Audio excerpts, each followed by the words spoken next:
Hello, everybody. Music appreciation class. How you guys doing? Hope you're having a great midway through the semester at this point. The time goes by so fast. We are jumping straight into chapter 4 this week. You'll see on the Canvas page the week 4 writing assignment. This week the questions are a little bit more detailed, and we're going to be covering music from a variety of different periods, but they have one thing in common, and that is that they are all related to sung and danced dramas. So we're um, moving from last week, we talked about character. Now we're starting to get into not just characters, but full stories. In this case, we're using music to enhance the storytelling of either a stage drama or a dance drama, like a ballet, for example. So we'll talk about a variety of different musics. In this chapter, we get to look at, like I said, a variety of different things. Part of the beauty of this textbook is being exposed to different music from different countries, different time periods, different historical eras of music. We call them the periods of music. So you can see we're going to jump into this chapter, Hamilton by Lin-Manuel Miranda, the opera, one of the early operas, Orpheus by Claudio Monteverdi, the origins of all European opera, another opera, The Magic Flute by Wolfgang Amadeus Mozart, one of the well-known classical era composers, The Tale of the White Snake by Tian Han, who is, this is in the Chinese or the Beijing Opera Theater, and we see here Beijing Opera. We're also going to take into account some music from Indonesia that I find very interesting and very beautiful too, and their practice of wayang wang. So we'll get into that in the tail end of the chapter as well. So the idea that when we tell a story that a character would suddenly break out into a song or a dance is actually fundamentally pretty strange when you think about it. This doesn't happen in normal everyday life. At the same time, these sung and dance dramas are common in our history, they permeate our lives, and they have for a long time. Even if you do not regularly visit the opera or ballet, you have likely seen things like Frozen or The Little Mermaid. All these Disney movies definitely have song elements within them. They're almost like cartoon musicals in a way. Films such as these fit squarely into the tradition of musical theater that extends back for hundreds of years. So this is a long history of using music for storytelling. Musical drama, as the examples in the chapter will demonstrate, is highly diverse. It can be tragic or comic. It can be realistic or self-consciously artificial. It can be emotionally compelling or merely entertaining. It also encompasses endless variety in musical style, and it can be difficult to draw lines between genres.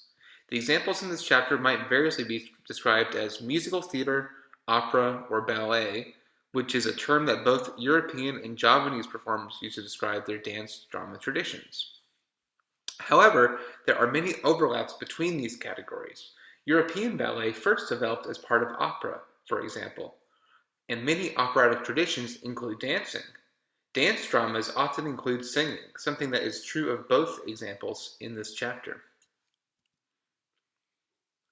The most difficult categories to differentiate are musical theater and opera. How do we define those two things as being the same or different?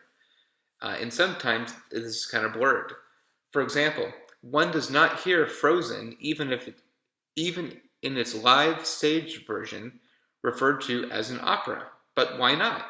Because it is in English? Lots of operas are in English. Because it has spoken dialogue? So does Mozart The Magic Flute, which will be discussed below. Because the music is written in a popular style, maybe. No, the Italian opera composer Giuseppe Verdi was also responsible for the greatest hit tunes of his day. The most substantial difference between musical theater and opera, as those categories are understood today, has to do with the training of the performers on the one hand and the venues in which they perform on the other. However, these categories are already shaky, and they will continue to change as new styles of sung and dance drama are developed and popularized. We encourage you, the reader, of this chapter to approach each example on its own terms, without undue perceptions about genre.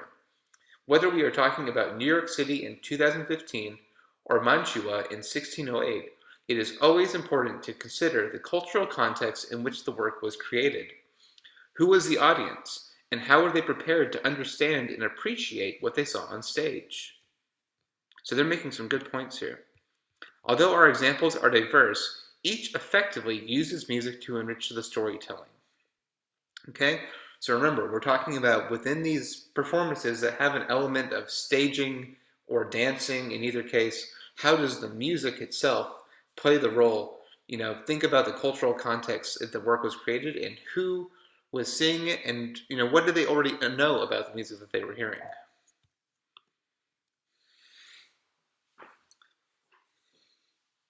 So again, these two big points.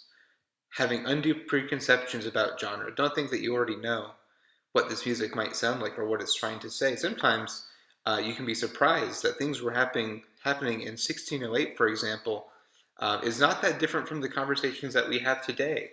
People were going to be entertained. So going to the opera or going to the ballet, they're seeing ideas that aren't that different from what we might go to see in a movie or in a modern production. They're dealing with the same human emotions, the same human urges, and the same human interests as audience members. So we're going to start with a more recent example. This is Hamilton by Lin-Manuel Miranda. This is a modern example of musical theater that came out in 2015 in the US. It was based off of this biography of Alexander Hamilton that became very popular in 2004, but the musical came later from a different person, Lin-Manuel Miranda. So Hamilton is considered by many to be the greatest American musical theater production of the current era. The musical tells the story of Alexander Hamilton, an immigrant who traveled from the West Indies to American colonies before the time of the American Revolution, and who came to be one of the founding fathers of the U.S.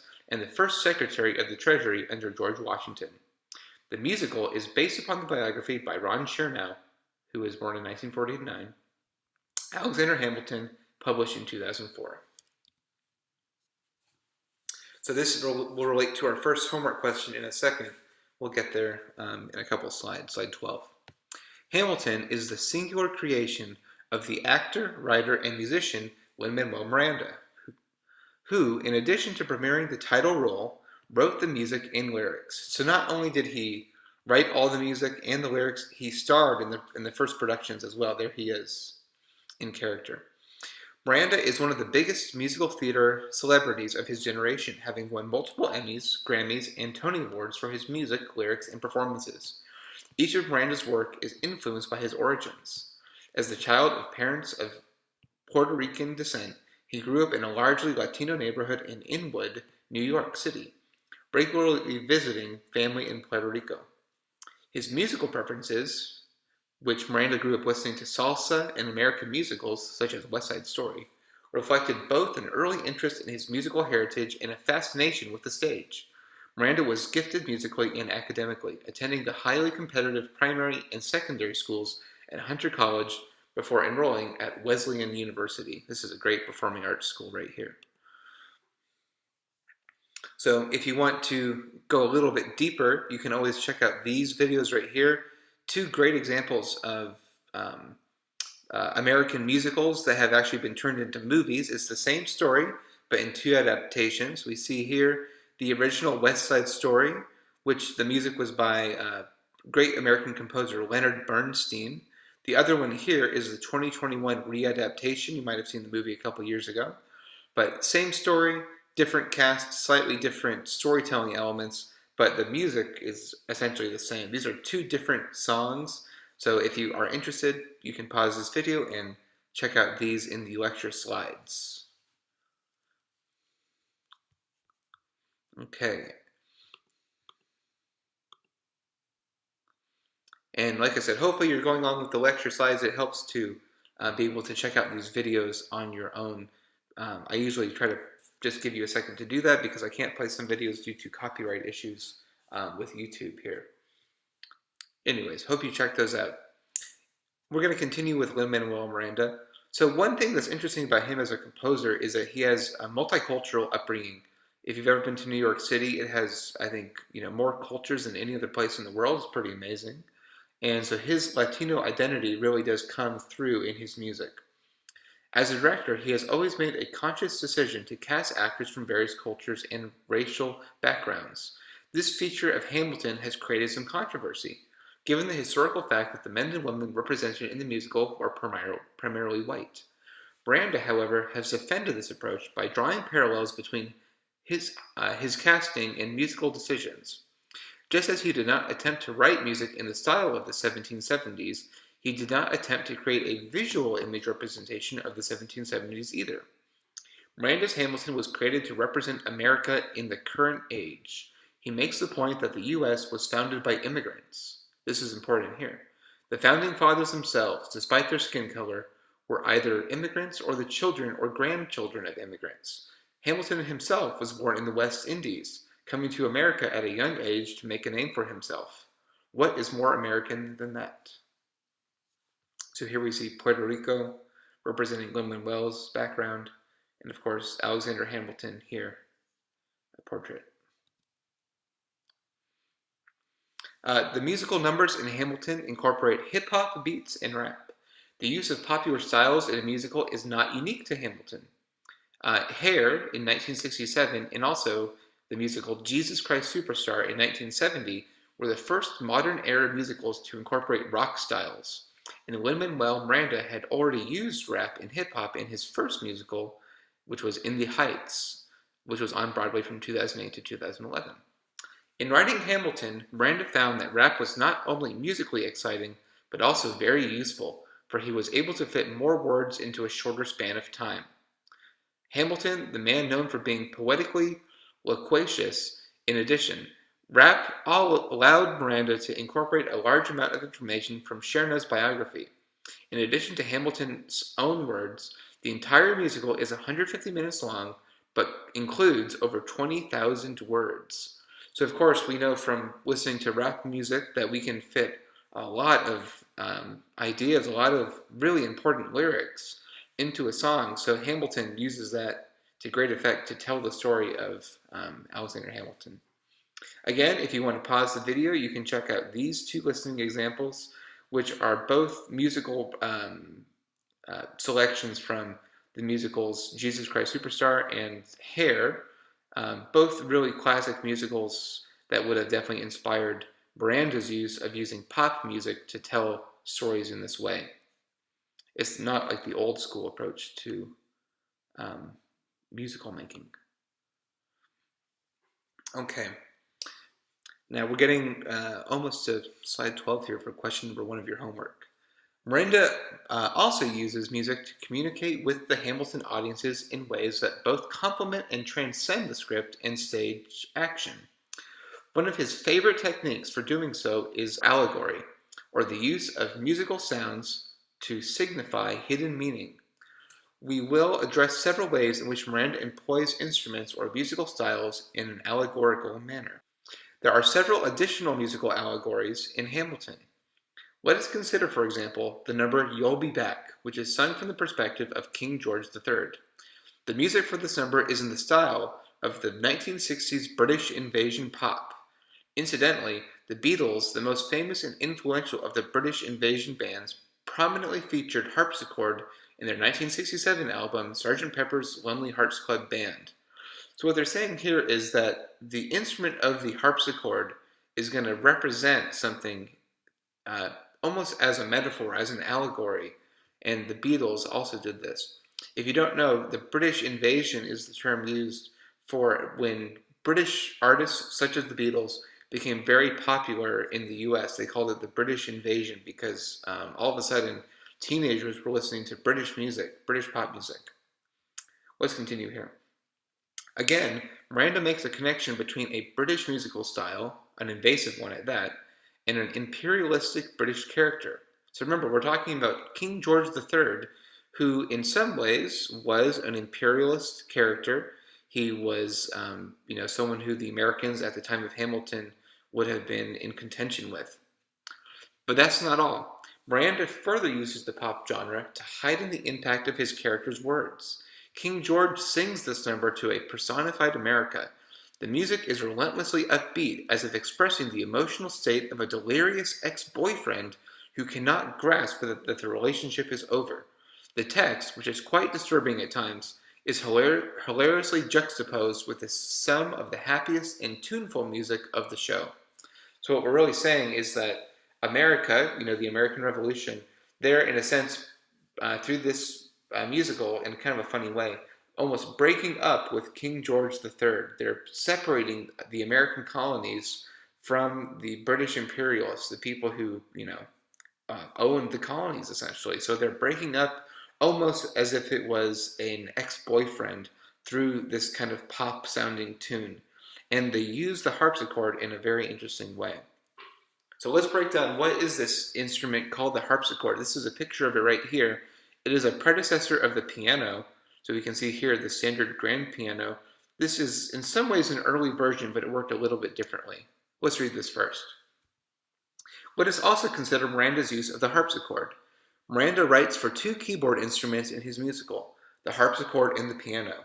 The two instruments really did not coexist in history. During the course of the 1700s, the harpsichord was gradually replaced by the forte piano, which was itself an early predecessor to the piano.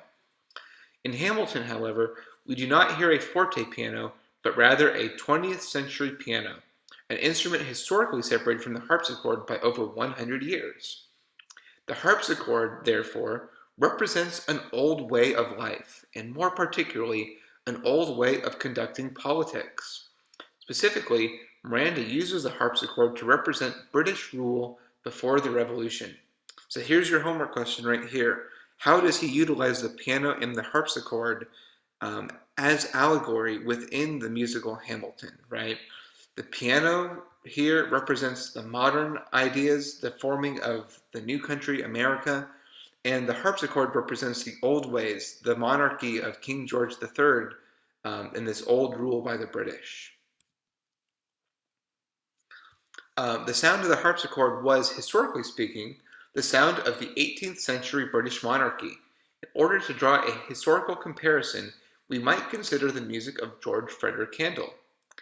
Handel served as musical director, which was called a Kapellmeister, to the German Prince George of Hanover, who later became King George I of England. While living in London, Handel composed many works for the king, most notably his water music and music for the royal fireworks. Handel was also one of the best known and highly celebrated harpsichordists of his time. It is therefore fitting that the harpsichord should represent King George III, England, political oppression, and deranged narcissistic ex-suitor. We encounter this allegory in several musical examples. In Farmer Refuted, Bishop Samuel Seabury, accompanied by harpsichord, defends his decision to remain loyal to England and begs Hamilton to do the same. The song You'll Be Back begins with King George singing to a subdued piano accompaniment. When his lyrics turn sinister, however, we hear the harpsichord enter. In both of these cases, therefore, the sound of the harpsichord is a symbol for the old-fashioned values of the British monarchy. This is a great example. I'm going to play this one. It shows the harpsichord in action. And what you'll notice too, if we get some close-ups of the inside of the instrument, is that it has rows of strings that are, creating the sound of the instrument. The player still does use a piano-style keyboard, though. The difference here between the harpsichord and the piano is that the harpsichord is actually plucking the string, whereas on a modern piano system, there are little hammers that actually strike the strings. So it gives it a very unique sound, almost like plucking a guitar, but played on a piano keyboard. So let's check out this video here. Okay, so I would watch this video, pause this video, and go ahead and watch this one on your own to hear what the harpsichord sounds like.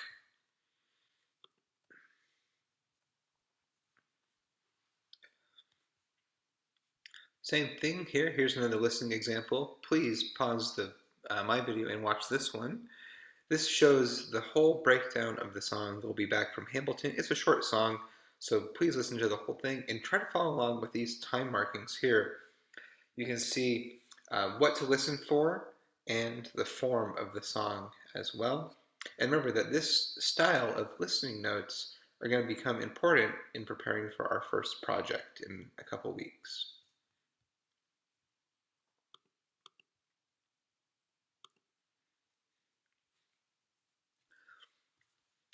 Now, there's a couple other structural things to talk about in Hamilton. These are good things to know about how songs are put together. King George later returns to perform the song I Know Him. This song is a musical reprise of the first number he sang, You'll Be Back. So a reprise in this case means that we're coming back to the same musical ideas, but it is a different song, a different intention. But the music is similar enough. At this point in the musical, the revolution is long over, and John Adams has been elected president. The harpsichord can still be heard, but it is less prominent than it was in You'll Be Back. Instead, it lurks behind a texture that consists primarily of strings played pizzicato. Pizzicato means plucked on the violin, for example, or the cello. This is significant. England, the harpsichord, has lost the war, and King George, also kind of played by the harpsichord, no longer rules over the Americans. I Know Him is not the only example of musical reprise. Indeed, in crafting the score to Hamilton, Miranda sought to unify the various parts of the work using cyclical techniques. Hamilton contains many musical ideas that harken back to earlier points in the work. This approach to creating a narrative can be compared to Wagner's use of leitmotifs. For example, the opening of the musical begins with a narrative rapped by Aaron Burr. How does a bastard grow up to be a hero and scholar?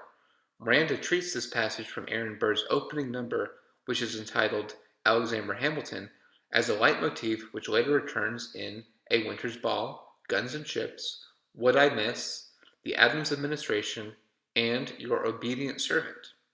Despite the recurrence of musical material, however, each of these numbers has a distinct character. In What I Miss, the borrowing takes on a swinging feel as the once straight 16th notes of the opening become dotted. In Your Obedient Servant, on the other hand, the tone is darkened by tremolo strings and the omission of the snaps that were previously heard on offbeats. Burr, now downright angry, is resentful of Alexander Hamilton. So the fact that they're using the same musical idea, but the setting of it changing really does make a difference, right? One thing they talk about here is taking the swinging feel that were once straight 16th notes. So to hear this, you could think, da da da da da da da da da, 1 E and a 2 E and a 3, or you could count it 1 E and a 2 E and a 3.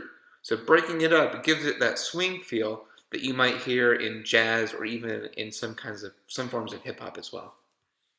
Interesting ideas here. Now, Hamilton was very successful. Upon its Broadway premiere in 2015, Hamilton immediately sold out. As of 2019, it continues to be nearly impossible to secure a ticket, the aftermarket prices of which have soared to record-breaking levels. The musical is currently on tour to cities across the globe, including Puerto Rico, London, and England.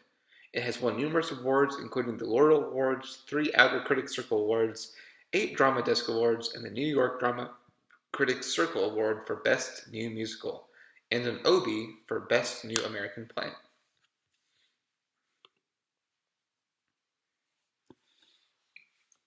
So moving along here, we're getting into moving about 400 years back, actually, to 1607. So we're going to take a look at the origins of early European opera. Opera was a tradition that didn't exist forever in Europe. It had to be thought of and developed over time. But we're going to take a look at some early examples. An important figure that we're going to take into account is Claudio Monteverdi. He was a composer, an Italian composer, and here he is depicted in a portrait. Now, in Chapter 2, we examined a classic opera, Richard Wagner's The Valkyrie. Wagner was contributing to a tradition of staged musical drama that had existed for about 250 years. Here, we will encounter one of the very first European operas ever created, Claudio Monteverdi's Orpheus. First, however, we will consider the social structures and values that gave rise to opera in the first place, and we will address the new ways of writing music that made sung drama possible. Okay, the origins of European opera. European opera was born in the city of Florence in the late 16th century. Beginning in the 1570s, a group of intellectuals began meeting in the home of Count Giovanni de' Bardi to discuss artistic matters. They called themselves the Camerata, a name derived from the Italian term for chamber, and today are referred to as the Florentine Camerata. The members of the Camerata were courtiers, composers, poets, and scholars, and they were concerned with the modern development of artistic forms. In particular, they believed that the arts had been corrupted and that the artistic expression could only be revived by returning to the principles of ancient Greece. Where music was concerned, however, ancient Greece could only offer limited guidance. While many theoretical and philosophical treatises on music survive, very few compositions were preserved, and we don't really know what those would have sounded like. Resurrecting the musical practices of ancient Greece, therefore, is a tricky endeavor.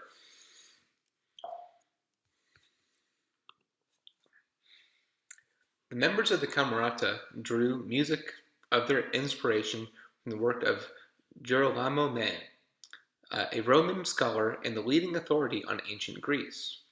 In his 1573 treatise on the musical modes of the ancients, May argued that all ancient Greek poetry and drama had been sung, not spoken. We also wrote the art. Sorry. He also wrote about the extraordinary power that music had over the listener. His descriptions fascinated the Florentine intellectuals who felt compelled to develop a modern approach to sung drama. Their aim was to recapture the emotional impact that, according to May, sung plays had once had on audiences.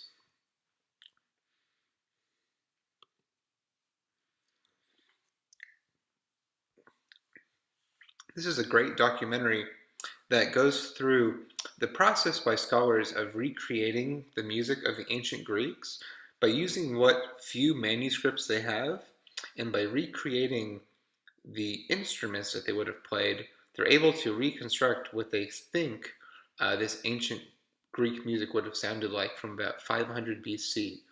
So this is, remember, about almost 2,500 years old over that.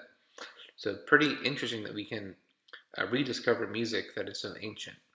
Again, pause this video and check this out. It's music that you might have never heard before, but it's very interesting to think about the early music that would have been developed.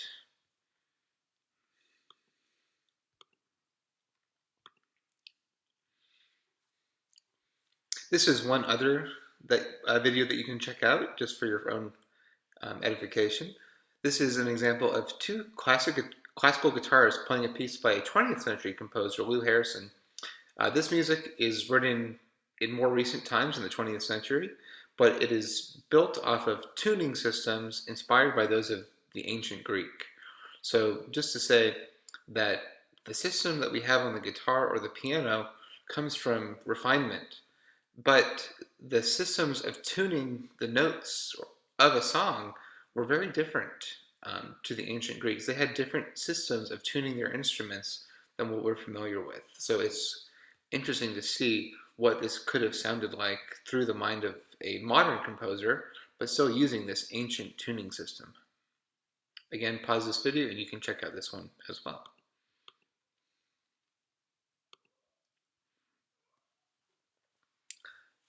Now, back to early European opera.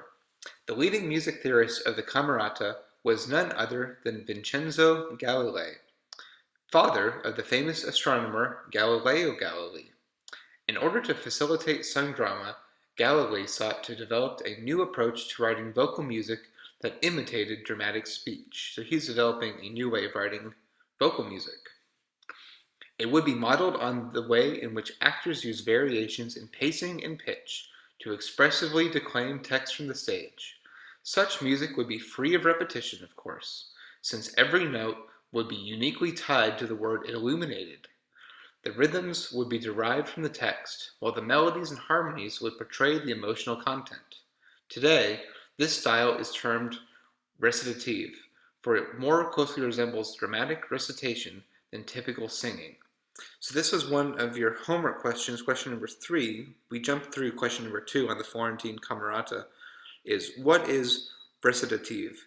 It's a style of writing lyrics for dramatic plays, operas, for example, that is more based on everyday speech patterns than writing a pretty song and making the words fit to the music.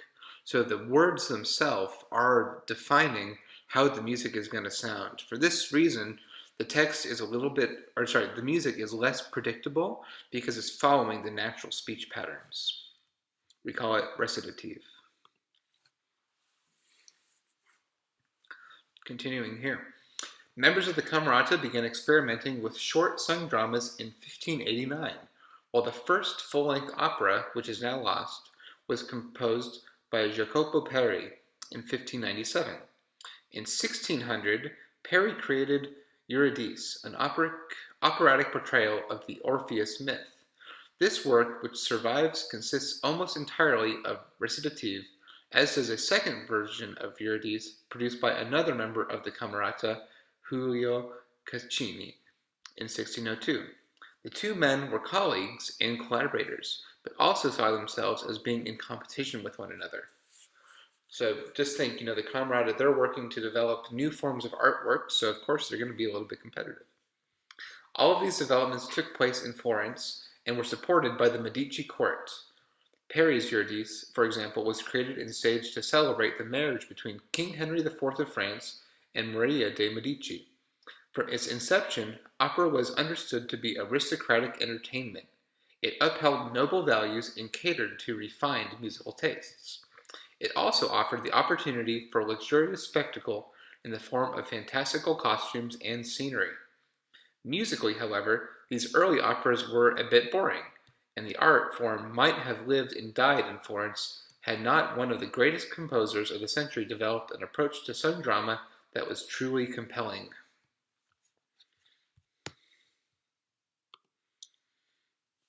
And now we get to Monteverdi.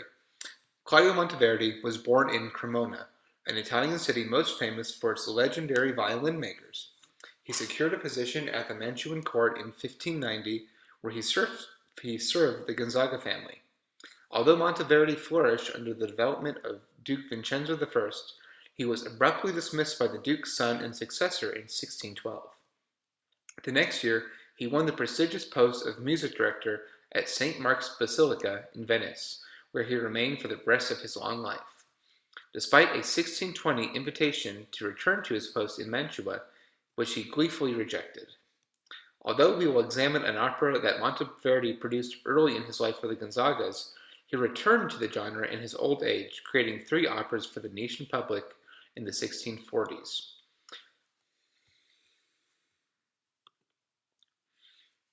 The oldest opera still to be regularly performed and enjoyed is Monteverdi's Orpheus, which in Italian is L'Orfeo.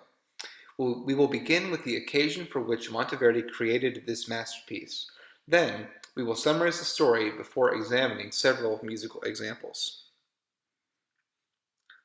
Like the operas developed by the Florentine Camerata, Orpheus was intended for the private enjoyment of courtiers and their guests.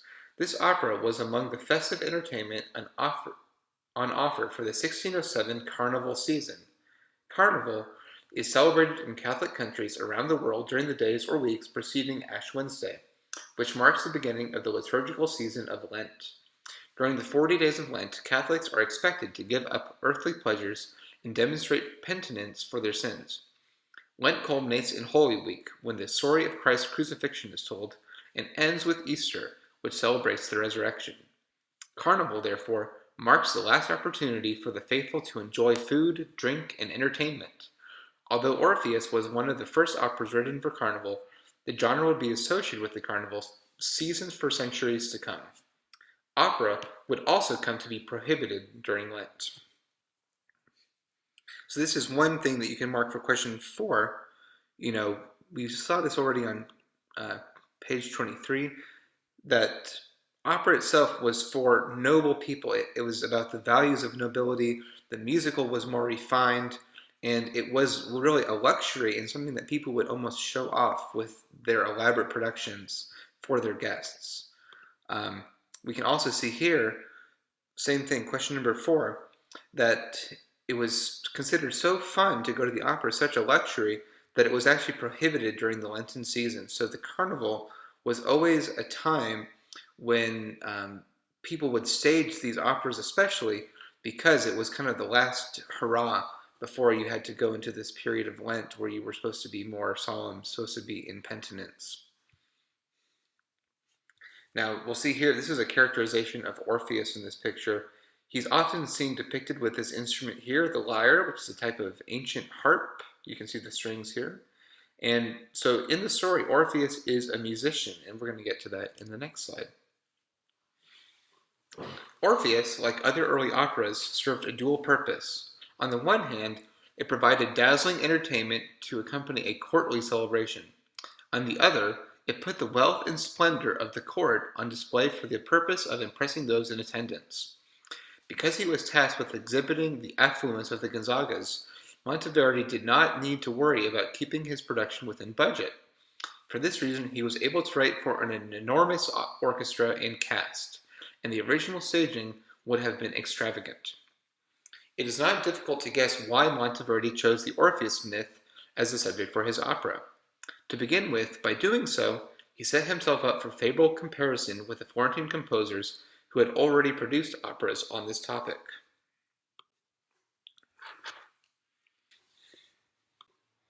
So what they're saying here is that Monteverdi, because people have already set this before, and he has the ability to do such a great version of this opera with a huge cast of musicians and cast members on stage, he's eager to go because he knows that his version is going to be considered probably better or more extravagant than other people who've already done it. Let's continue. Monteverdi's boss, Duke Vincenzo, had in fact seen the production of Jacopo Peri's opera Eurydice, which is, remember, the same story, which had inspired him to commission a similar sung drama from his own court composer. The story itself is also particularly well suited to an operatic telling. The Orpheus myth is, in essence, a story about the power of music to sway emotions. This, of course, was exactly what the architects of opera wanted to accomplish with their new art form, the power of music, to sway our emotions. Monteverdi set a libretto, which is the text for a sung drama, written by another member of the Mantuan court, Alessandro Strigio, who crafted a narrative in 5 acts. In the first part of the opera, Orpheus, a legendary musician fathered by the god Apollo, weds Eurydice, a wood nymph. A raucous celebration follows, but the revelers are interrupted by Eurydice's friend Sylvia, who reports that she has died as a result of a bite from a venomous snake. Orpheus is at first devastated, but soon resolves to pursue her into the underworld and bring her back to life. Using the power of song, he convinces the boatman Caronte to carry him across the river Styx. He then persuades the rulers of the underworld to release his beloved. She is permitted to follow him back to the earth's surface, but Orpheus is warned that he must trust that she walks behind him, for he will lose her forever if he looks back. Unable to control himself, he looks, and she is once more taken away from him. Orpheus returns home distraught, but is comforted by his father, who carries him away to the heavens. This is a relatively happy ending. In a more authentic telling, Orpheus is torn to pieces by the Furies. Perhaps because they were working in a different city, Monteverdi and Strigio departed from the dogmatic prescriptions of the Florentine Camerata.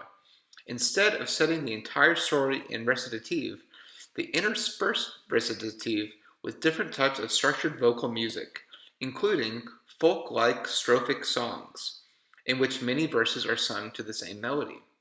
They also use choral refrains, interjections by the choir, and a massive, ornate aria, a highly formalized song, for Orpheus.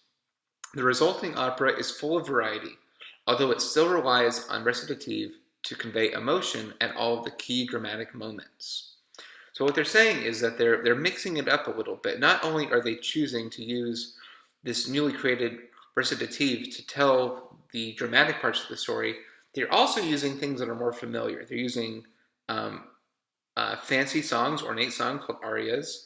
They're also using refrains from the choir, and this is interesting, strophic songs. These are folk-like songs, like songs that normal people would sing, where the same melody is used for each of the verses. So this is something that might resemble more like a pop song to us today, actually.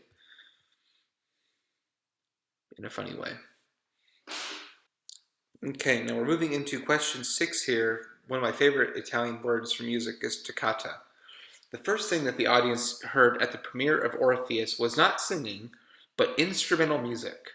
This would become typical of opera and other types of sung theater, which always begin with an orchestral overture. So imagine you go to see a play or a musical, an opera, a Broadway show. Usually the orchestra starts with nothing on stage. This kind of sets the mood of the production using only music. It's like a grand opening. Monteverdi described his overture as a toccata, which is an Italian word that translates to a thing that is touched, and was used at the time to indicate music for instruments. So this idea, a thing that is touched, means that the toccatas are usually a little bit technical on the instruments. You think about, someone touching the keys of a piano very fast or the keys of a trumpet. So there is a certain amount of energy to these kinds of music that we term as toccatas. The toccata is very simple, for it served a simple purpose. It alerted the audience with appropriate grandiosity that the show was about to start. For his toccata, Monteverdi composed a repetitive melody in the style of a bugle call. It contains only the first 6 notes of a major scale and consists primarily of ascending and descending stepwise motion. The melody is played 3 times using different sets of instruments. In our recording, it is heard first in the brass, second in the strings, and finally in the brass again. So listen to this video on the next slide. You'll hear this bugle call. Remember that the bugle is like an early version of the trumpet. We see a melody that just goes up 6 notes of a scale. Do, re, mi, fa, sol, la, ti, do. Do, re, mi, fa, sol, la. Just like that. We're going to hear those 6 notes in the main melody. Here's the recording right here. Let's read about it first, and then you can pause the video, and please check this out here. Your homework question is asking you to describe what musical elements are standing out in this performance. So think about that term toccata and how you can hear that. What instruments are delivering on that word, for example, and also what other musical elements are present that you can be aware of. This recording, and Orpheus in general, provides us with an excellent opportunity to encounter instruments of the Baroque era. As one can see and hear, they are similar to modern instruments, but not entirely familiar. The instrumentation in Orpheus is particularly interesting because, counter to common practice, Monteverdi specified it himself. Up until the Baroque era, it was typical for composers to write generic instrumental music that could be performed on any instrument. Monteverdi, however, took special concern with the sound qualities of his opera.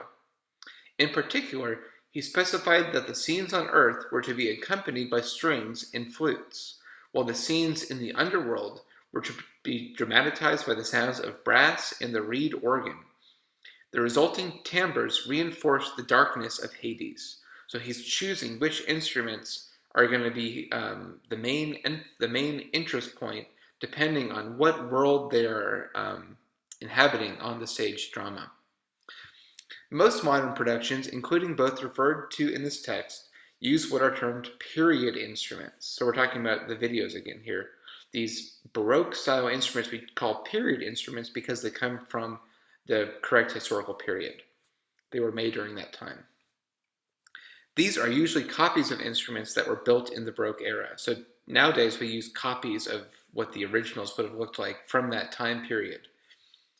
In the first pass through the toccata, we see a drum, a trumpet that is a bit different in shape than the modern instrument, and 2 sackbuts, small predecessors of the modern trombone.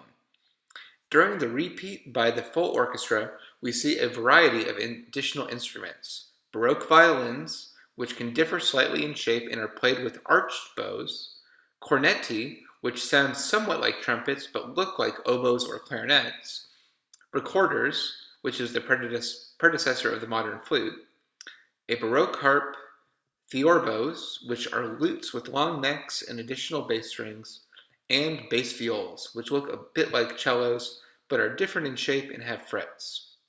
The ensemble sounds familiar but has a timbre that is notably different from that of a modern orchestra. So again, I encourage you to pause this video Watch this one and then write about question number 6 on your homework. This is a great representation because they are using the period instruments.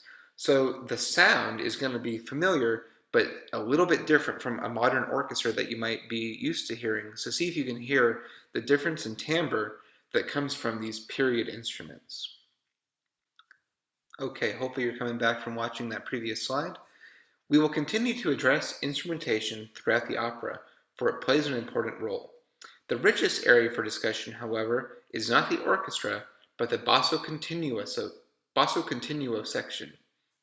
Monteverdi provides a diverse selection of basso continuo instruments, including harpsichord, theorbo, harp, pipe organ, reed organ, bass viol, and cello.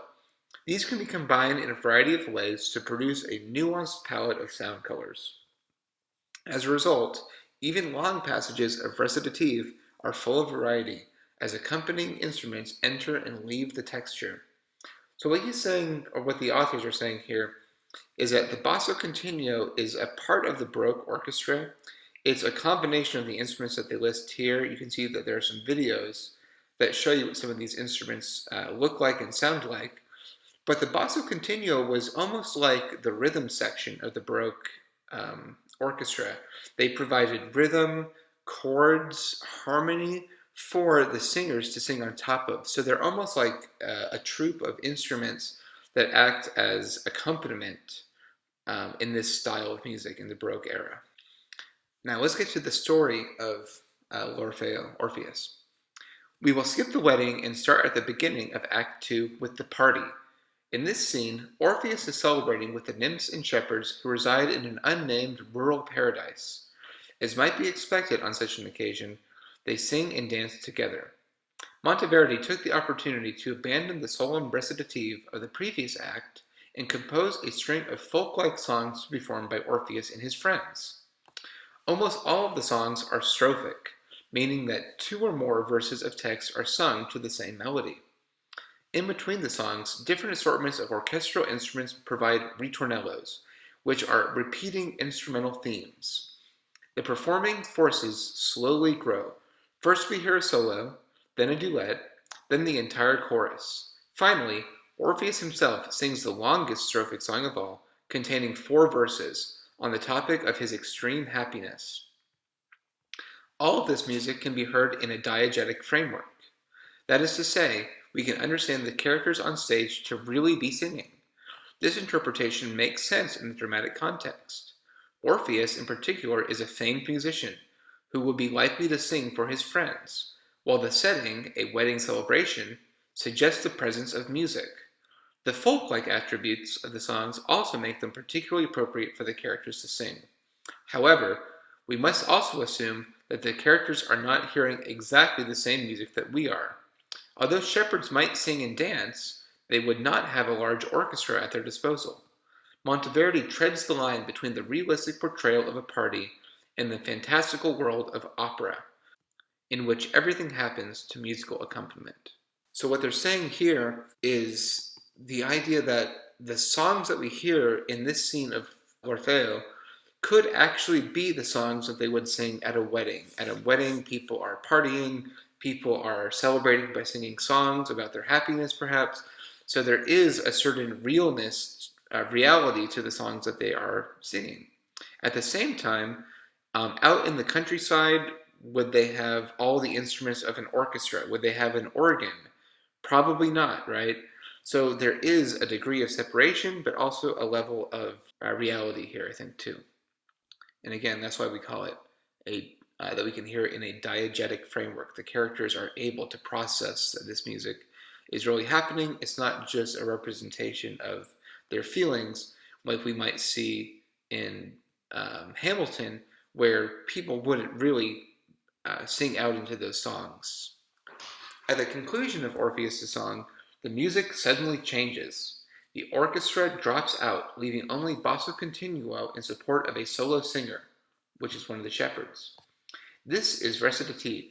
Suddenly, the scene is interrupted by Sylvia, who comes bearing the news of Eurydice's death.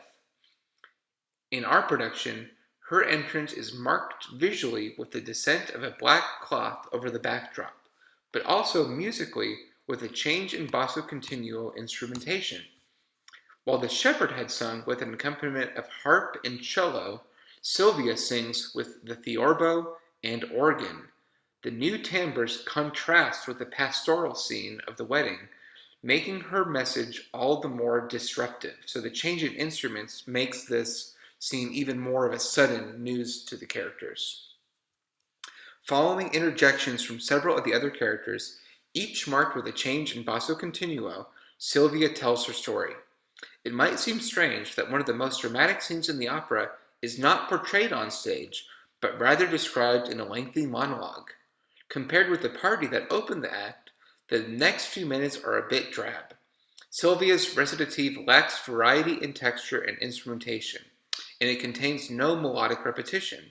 Indeed, it contains no memorable melodies whatsoever. However, it does allow Monteverdi to exhibit his skill at expressing emotions by means of harmonized text declamation.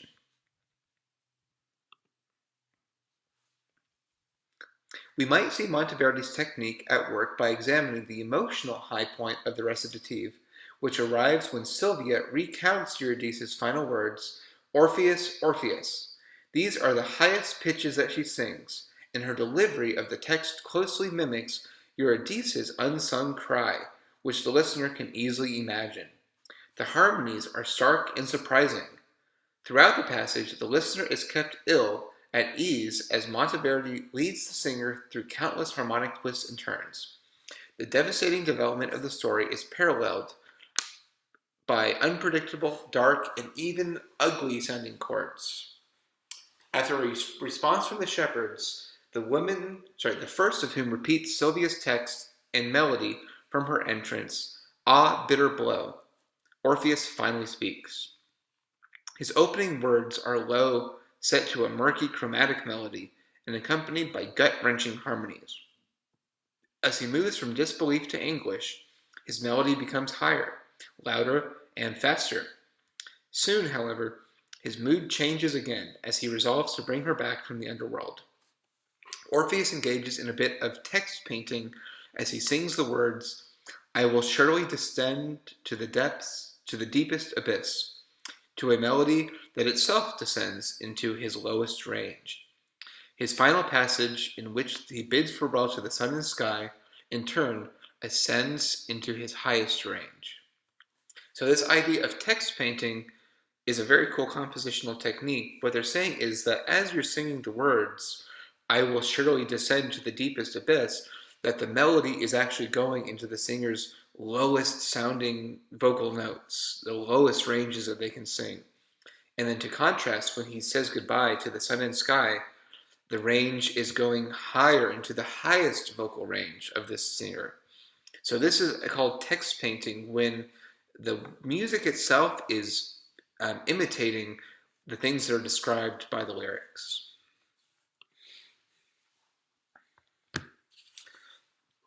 Okay, so that's a long description here, but it is important to know the story of these operas to make sense of what the music sounds like.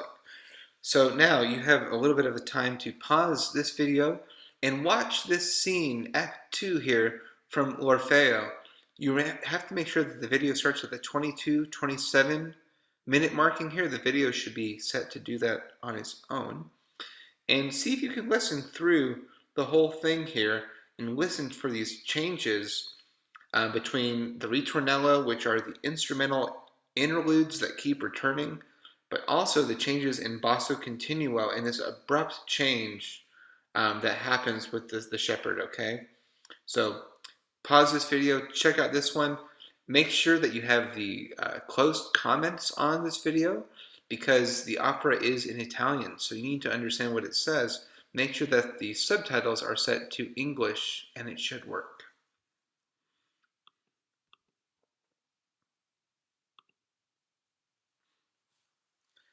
Now we're going to continue to the next act of L'Orfeo here. We will briefly visit Act 3 to hear the sounds of the underworld. Carante, the boatman who is responsible for transporting deceased souls across the river Styx, sings to the somewhat horrible accompaniment of reed organ. This instrument's aggressive timbre underscores Carante's gloomy job and belligerent character, expressed in his refusal to transport to Orpheus.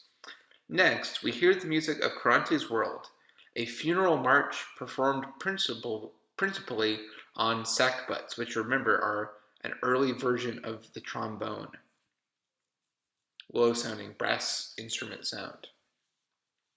After the march, Orpheus sets about the task of convincing Carante to carry him across the river. He does so, of course, using the power of music. Orpheus sings a magnificent aria, Mighty Spirit and Formidable God, that lasts for nearly 10 minutes. Unlike his joyful song from the wedding party, this aria is slow, grandiose, and expressive. As in recitative, his song is mostly unmetered. There is a fixed melody, and although it varies between the first three verses, the bass line remains the same. The listener, however, will be forgiven for failing to observe the repetition, for the bass line is so long and complex that it is difficult to recognize even upon repeated hearings. Recognition is made more difficult by the fact that the singer heavily ornaments the melody and does so differently on each repetition. Ornamentation refers to the practice of adding notes according to accepted rules. So that is to say that even though there is something recognizable, some repetition happening here, this is a very slow and expressive song, and there are so many ornaments added to the main melody of the singer that it can be hard to pick out that repetition because so many extra things might be added on each pass of it. Orpheus's aria also provides us with one more opportunity to encounter some of Monteverdi's more interesting instruments. Each verse of the aria is decorated with instrumental interjections and completed by an instrumental refrain. So kind of a call and response where we hear the singer and then we get an interjection, a jump to the orchestra as the primary listening point. First, we hear two violins, one playing from the stage or pit and the other echoing from a distance. Monteverdi was particularly fond of this echo effect and used it in several dramatic contexts. So what they're saying here is having one violin in the orchestra pit in front of the stage and another one coming from a distant part of the concert hall or the opera house. So you get kind of an imitative effect, like almost surround sound of these two violins. Next, we hear similar music from a pair of cornetti.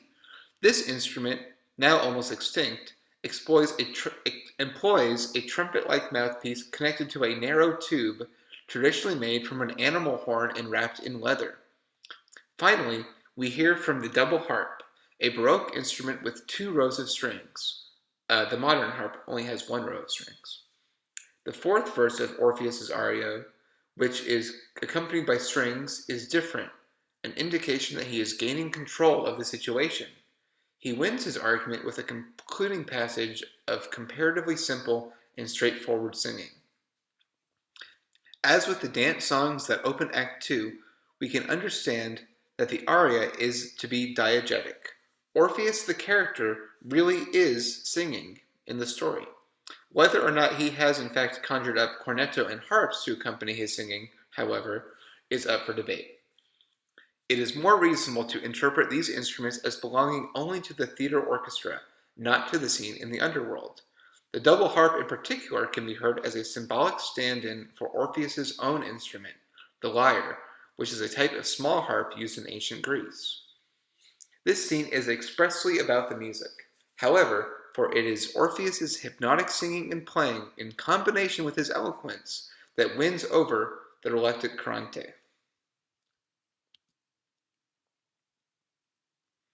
So again, pause this video and watch this one. It's about 12 minutes here of music, worth listening to. And you'll hear, again, the changes in instruments, starting with the reed organ, then a march played by the cornetti, sackbuts, and harp, the accompaniment of the pair of violins, the pair of cornetti, the harp, and then the last one, the orchestral strings, when he finally wins over the person that he's singing to. And remember, the whole point of this scene is he's trying to convince Caronte to lead him across.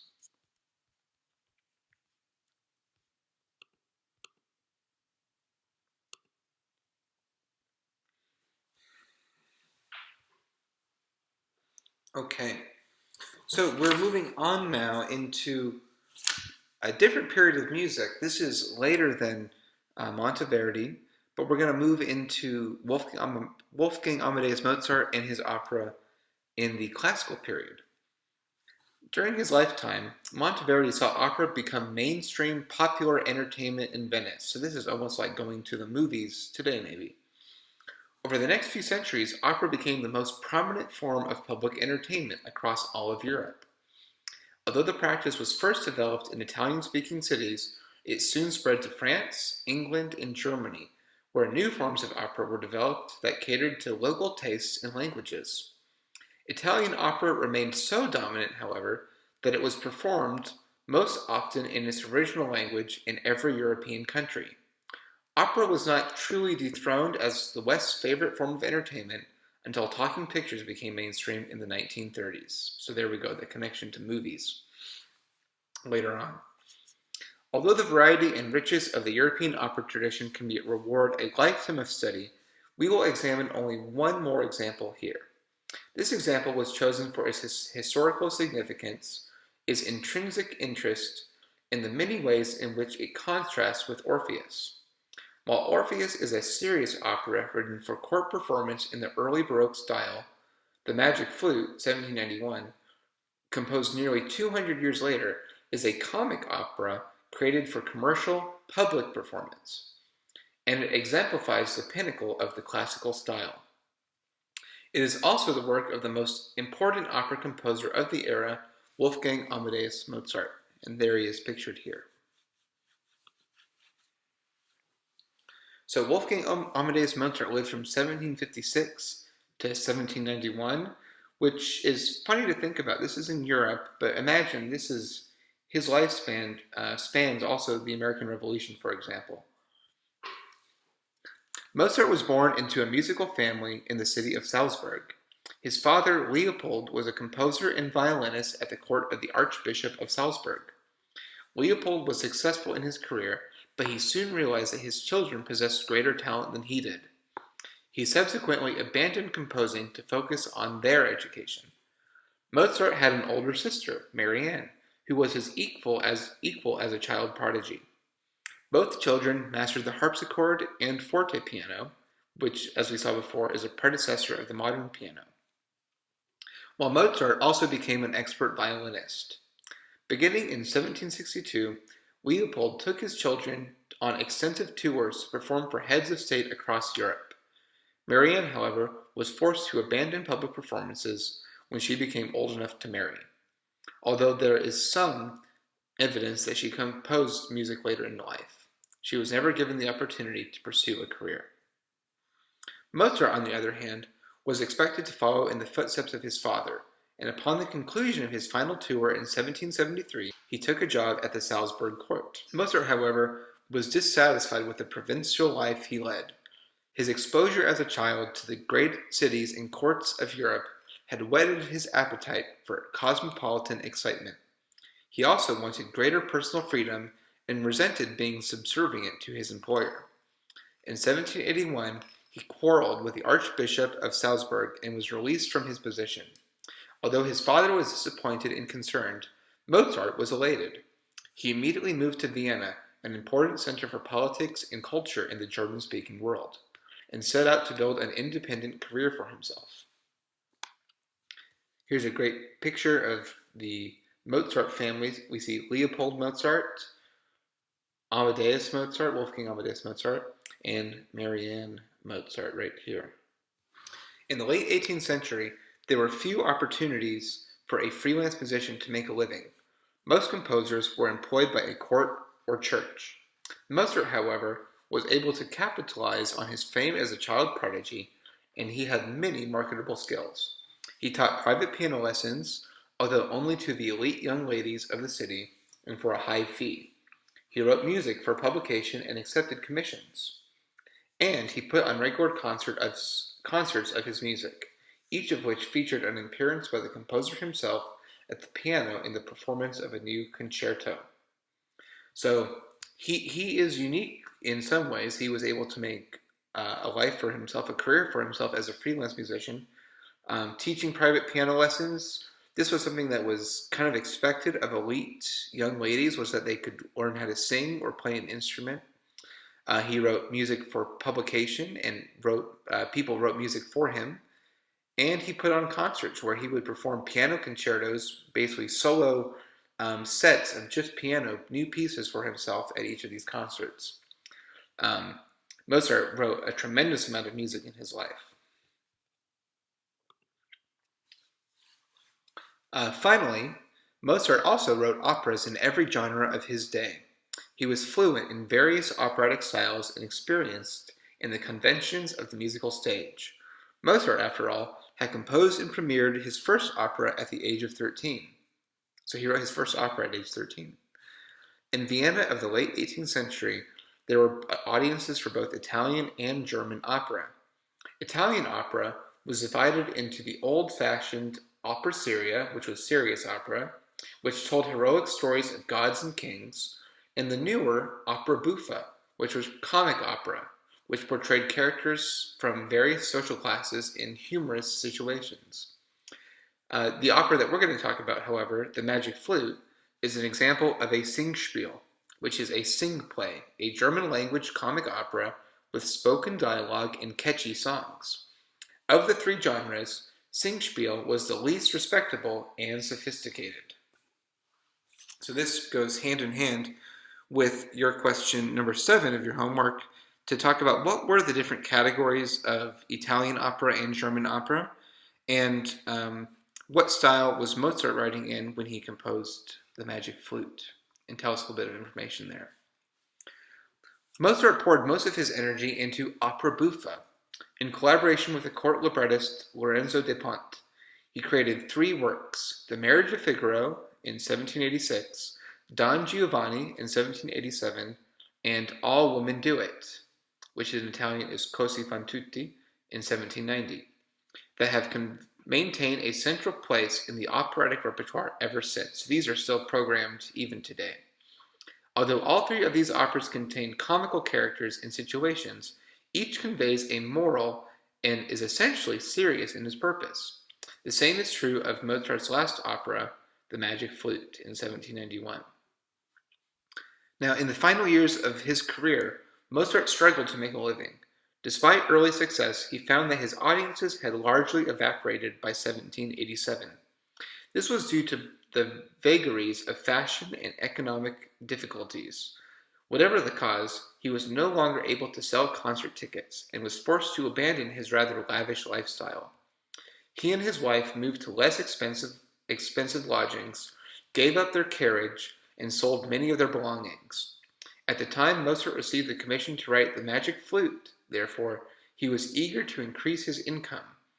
Although 1790 was a general improvement in Mozart's fortunes, he became ill while in Prague for the premiere of his final opera seria, The Clemency of Titus, in 1791, and died on December 5th, just a few weeks after the premiere of The Magic Flute.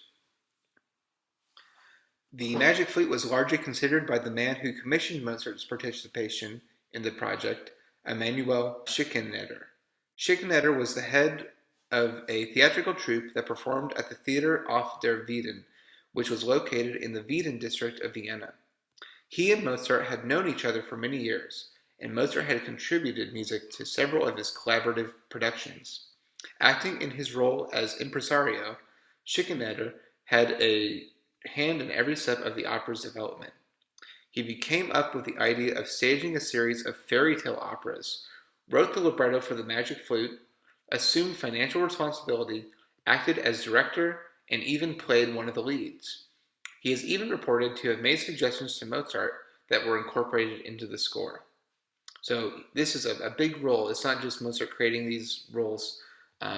Schikaneder was also very involved in the production of this opera, The Magic Flute. Although The Magic Flute can certainly be described as a fairy tale, It is a fairy tale with a political message. In particular, the Magic Flute embodies Enlightenment values, celebrating the triumph of reason over superstition and the moral equality of individuals from different social classes. It also contains multiple references to Freemasonry, which in late 18th century Vienna was committed to the furtherance of Enlightenment ideals. Both Mozart and Schikaneder were Freemasons. The Masonic elements include various symbols that featured in the original set design, references to the four elements, earth, air, water, and fire, a fixation on the number 3 in the tail setting, which is in Egypt. Mozart was also incorporated the rhythmic knock of the Masonic initiation ritual into his overture. So this goes into your homework question number 8, asking what were some of the underlying political themes represented behind Mozart's opera. You can reference some of the ideas here and on the next slide. Next couple slides here. Let's get to the plot. So the Magic Flute. The plot in a much simplified form is as follows. The curtain rises on Prince Tamino fleeing from a serpent. Although he is rescued by 3 female attendants to the Queen of the Night, he awakens to find Papageno, a bird catcher, who takes credit for defeating the monster. When the women return, they chastise Papageno and show Tamino a portrait of Princess Pamina, the queen's daughter. He immediately falls in love with her, but is told that she has been kidnapped by the evil sorcerer Sarastro. The queen herself appears to tell Tamino that he can marry her daughter if he rescues her. The queen's attendants give each of the men a magic instrument to help in their quest, a flute for Tamino and a set of bells for Papageno. At the end of Act 1, Tamino finds his way to Sarastro's temple, but there he learns that the sorcerer is in fact benevolent, and that it is the Queen of the Night who has evil intentions. Sarastro had taken Pamina in order to protect her from her mother's influences. Tamino and Pamina finally meet, and Pamina reciprocates his affection. Sarastro, however, refuses to permit the union before Tamino has completed a series of trials, which are based on Masonic ritual, to provide his spiritual worthiness. Act 2 sees conflict between Pamina and her mother and suffering as Pamina waits Tamino's successful passage through the trials. The Magic Flute and bells each serve their respective holder as they seek personal fulfillment. In the end, the two lovers reject the evil influence of the Queen of the Night and join Sarastro's enlightened brotherhood. And Papageno, who mourns his lonely existence, is rewarded for his faithfulness with a wife, Papagena. So, an interesting development there.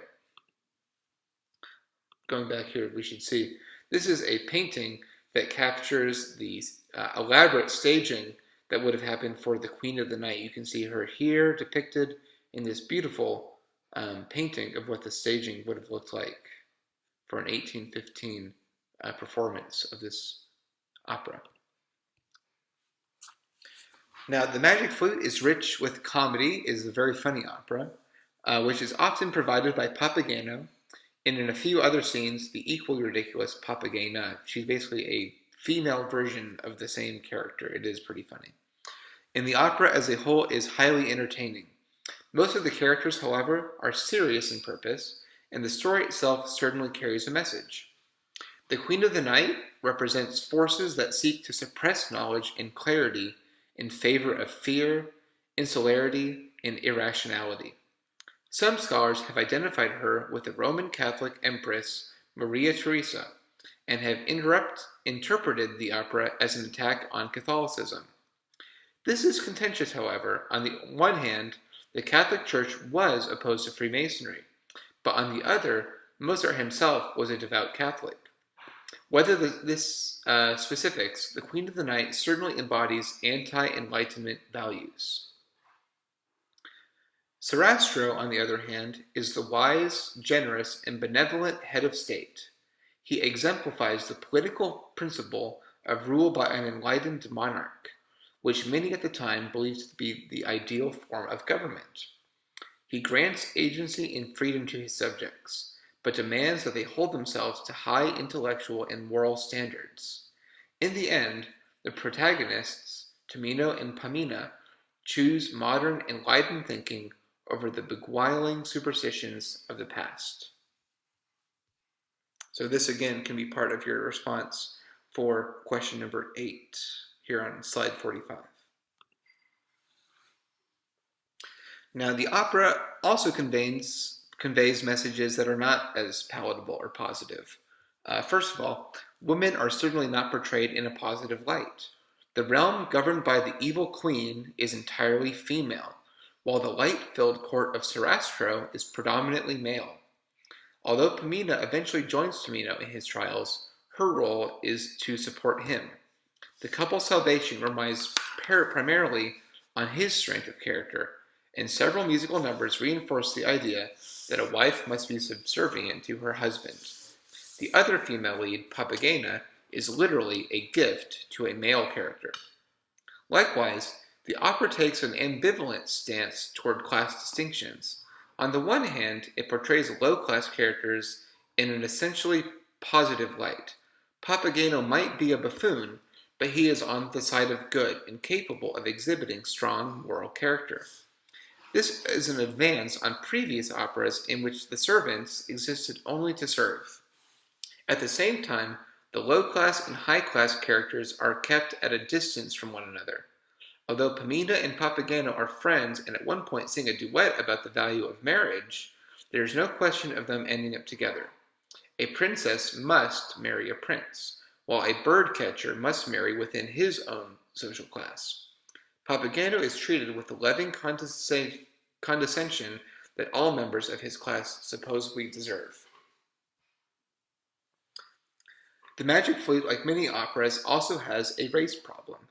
This synopsis above omitted the character of Monostatos, a black man who repeatedly threatens Pamina with sexual assault. Although he initially serves Sarastro as head of his slaves, he defects to the queen's side in hopes of winning Pamina for himself. And of course, the fact that Sarastro keeps slaves should also raise eyebrows. The Magic Flute was a product of its time and its place, but all of these issues must be addressed in modern stagings. One of the strengths of live theater is that scripts can be reinterpreted by directors and actors. The challenges of doing so, however, have not been trivial. Many operatic narratives promote social values that are no longer widely accepted. Many also portray non-Western characters or societies in demeaning ways. The inclusion of non-white characters also provides interpretive challenges. While the practice of blackface performance, in which a white actor uses makeup to portray a character of African descent, has been condemned as a racist in almost all spheres for the past half-century, it is still sometimes used on the opera stage. Opera companies continue to perform the Magic Flute, however, because the music is delightful.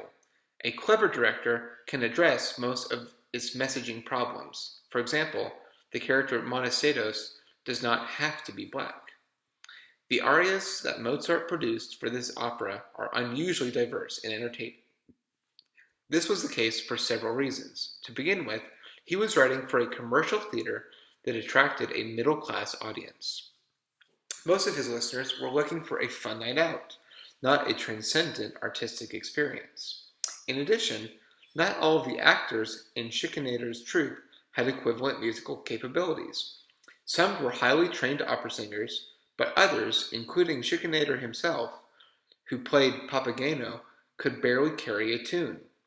Mozart, therefore, carefully tailored his writing to each individual singer. And we're going to take a look at that now.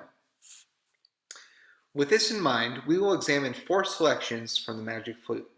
We will begin with Papageno's first number, I Am a Birdcatcher. This is the aria that Papageno sings to introduce himself to Tamino. In it, he sings about his simple life, wandering the countryside in search of birds, and expresses his wish to be equally adept at capturing the hearts of young women.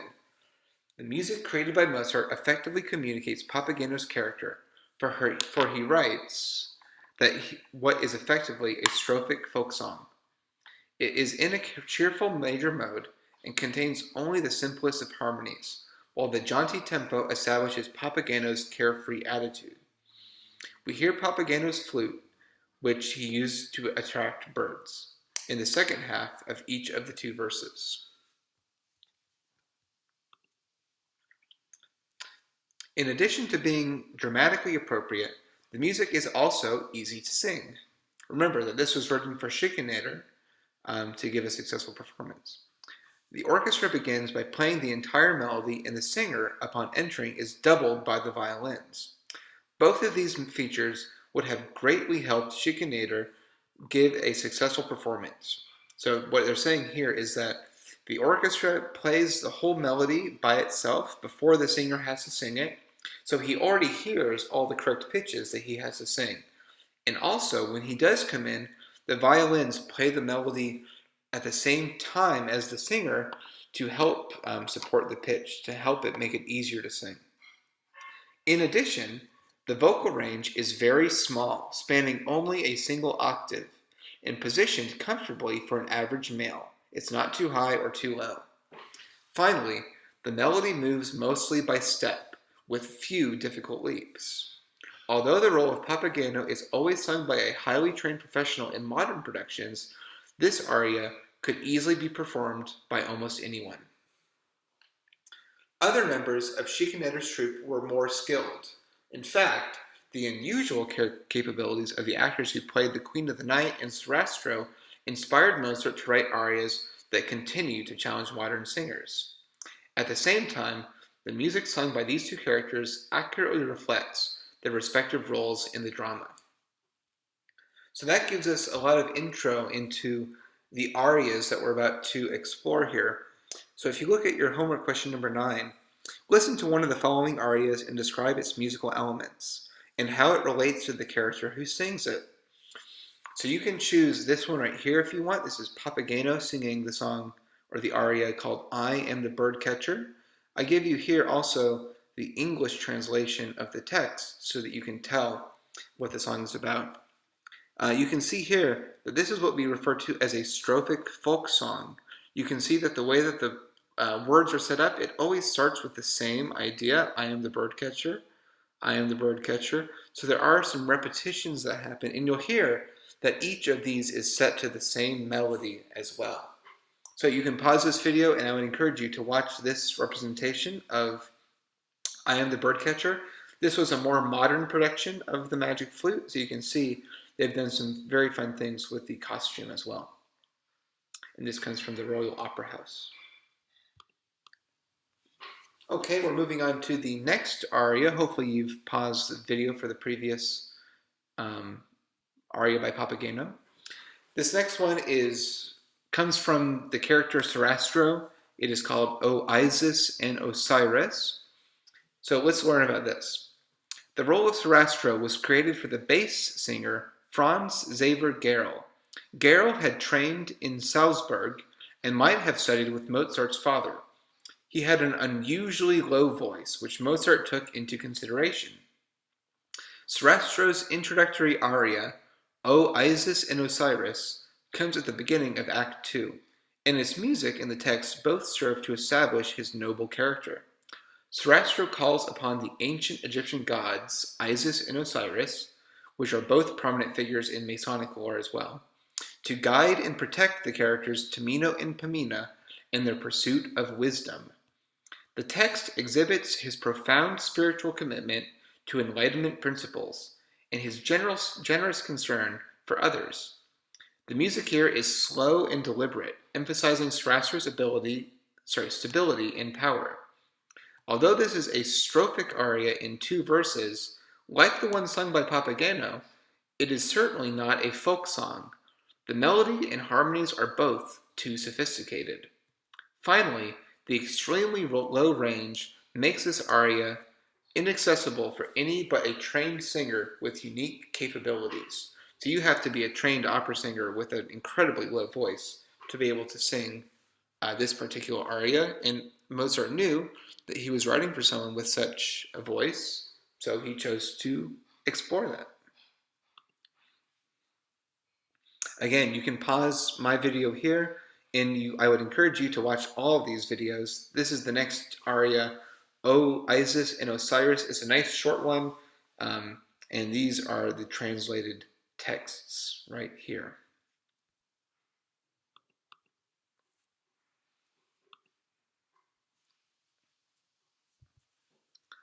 Let's move on to the next aria.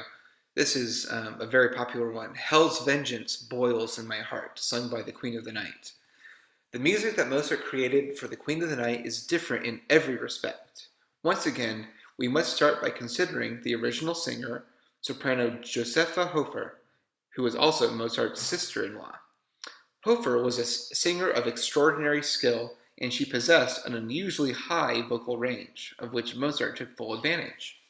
We will examine the Queen of the Night's Act 2 aria, Hell's Vengeance Boils in My Heart, in which she threatens Pamina for refusing to kill Sarastro. So she's getting mad at her daughter, Pamina. Remember, this is the Queen of the Night. You can see right here this beautiful costume. She is the antagonist, the bad guy of this aria. While Sarastro exhibits self-control with his singing, the Queen enacts her all-consuming rage.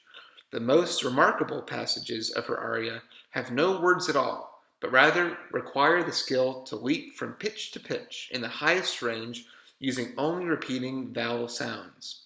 Here, we encounter a paradox. Although the Queen of the Night is the opera's villain, her dazzling displays are the highlight of the show. Sarastro's music is drab and forgettable in comparison. So she is the bad guy, but she gets all the best songs in this opera.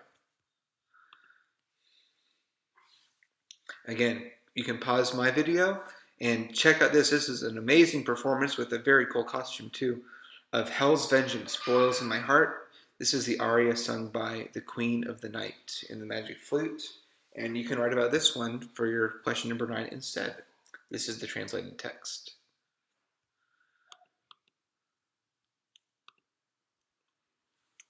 And moving to the last aria. Finally, we will hear from Pamina, the princess in this story. This role was created for Anna Gottlieb, who was only 17 when the Magic Flute was premiered. Later in life, Gottlieb specialized in parody roles that required her to ridicule operatic sopranos. Pamina's major aria, Ah, I Feel It, It Is Vanished, comes in the middle of Act 2. She has just been in the presence of Tamino. When she tried to speak with him, however, he refused to respond. She believes this to mean that he no longer loves her. In fact, Tamino is undergoing one of his trials, which requires a vow of silence. So remember, he has to go through these trials to prove that he is worthy of Pamina. Pamina does not know this, however, and sings a mournful aria about her heartbreak and desolation. A sparse orchestral accompaniment combines with the minor mode to convey her emotions. So again, the minor mode shows us that this is a sad or a serious sounding piece of music. The soprano solo soars unaided into the heights, for Gottlieb certainly did not need to be doubled by an instrument. So here again, the orchestra is very sparse. They're not giving a whole lot of musical material. It's more open sounding, but the singer is really going for it. Unlike the Queen of the Night, however, Pamina keeps her emotions under control. She is despairing but noble. So this is a different kind of quality to the singing than we heard in the previous aria. Speaking more broadly, we can hear the ideals of self-control and rationality in all of Mozart's music. These are hallmarks of the classical style of music. Composers working in this period preferred balanced phrases, sparse textures, predictable chord progressions, and elegant melodies. Just as the enlightened individual placed a high value on rational discourse, the music of this period valued orderliness over emotional expression. Mozart certainly sought to convey a wide range of emotional states, but he never abandoned the rational parameters of his art.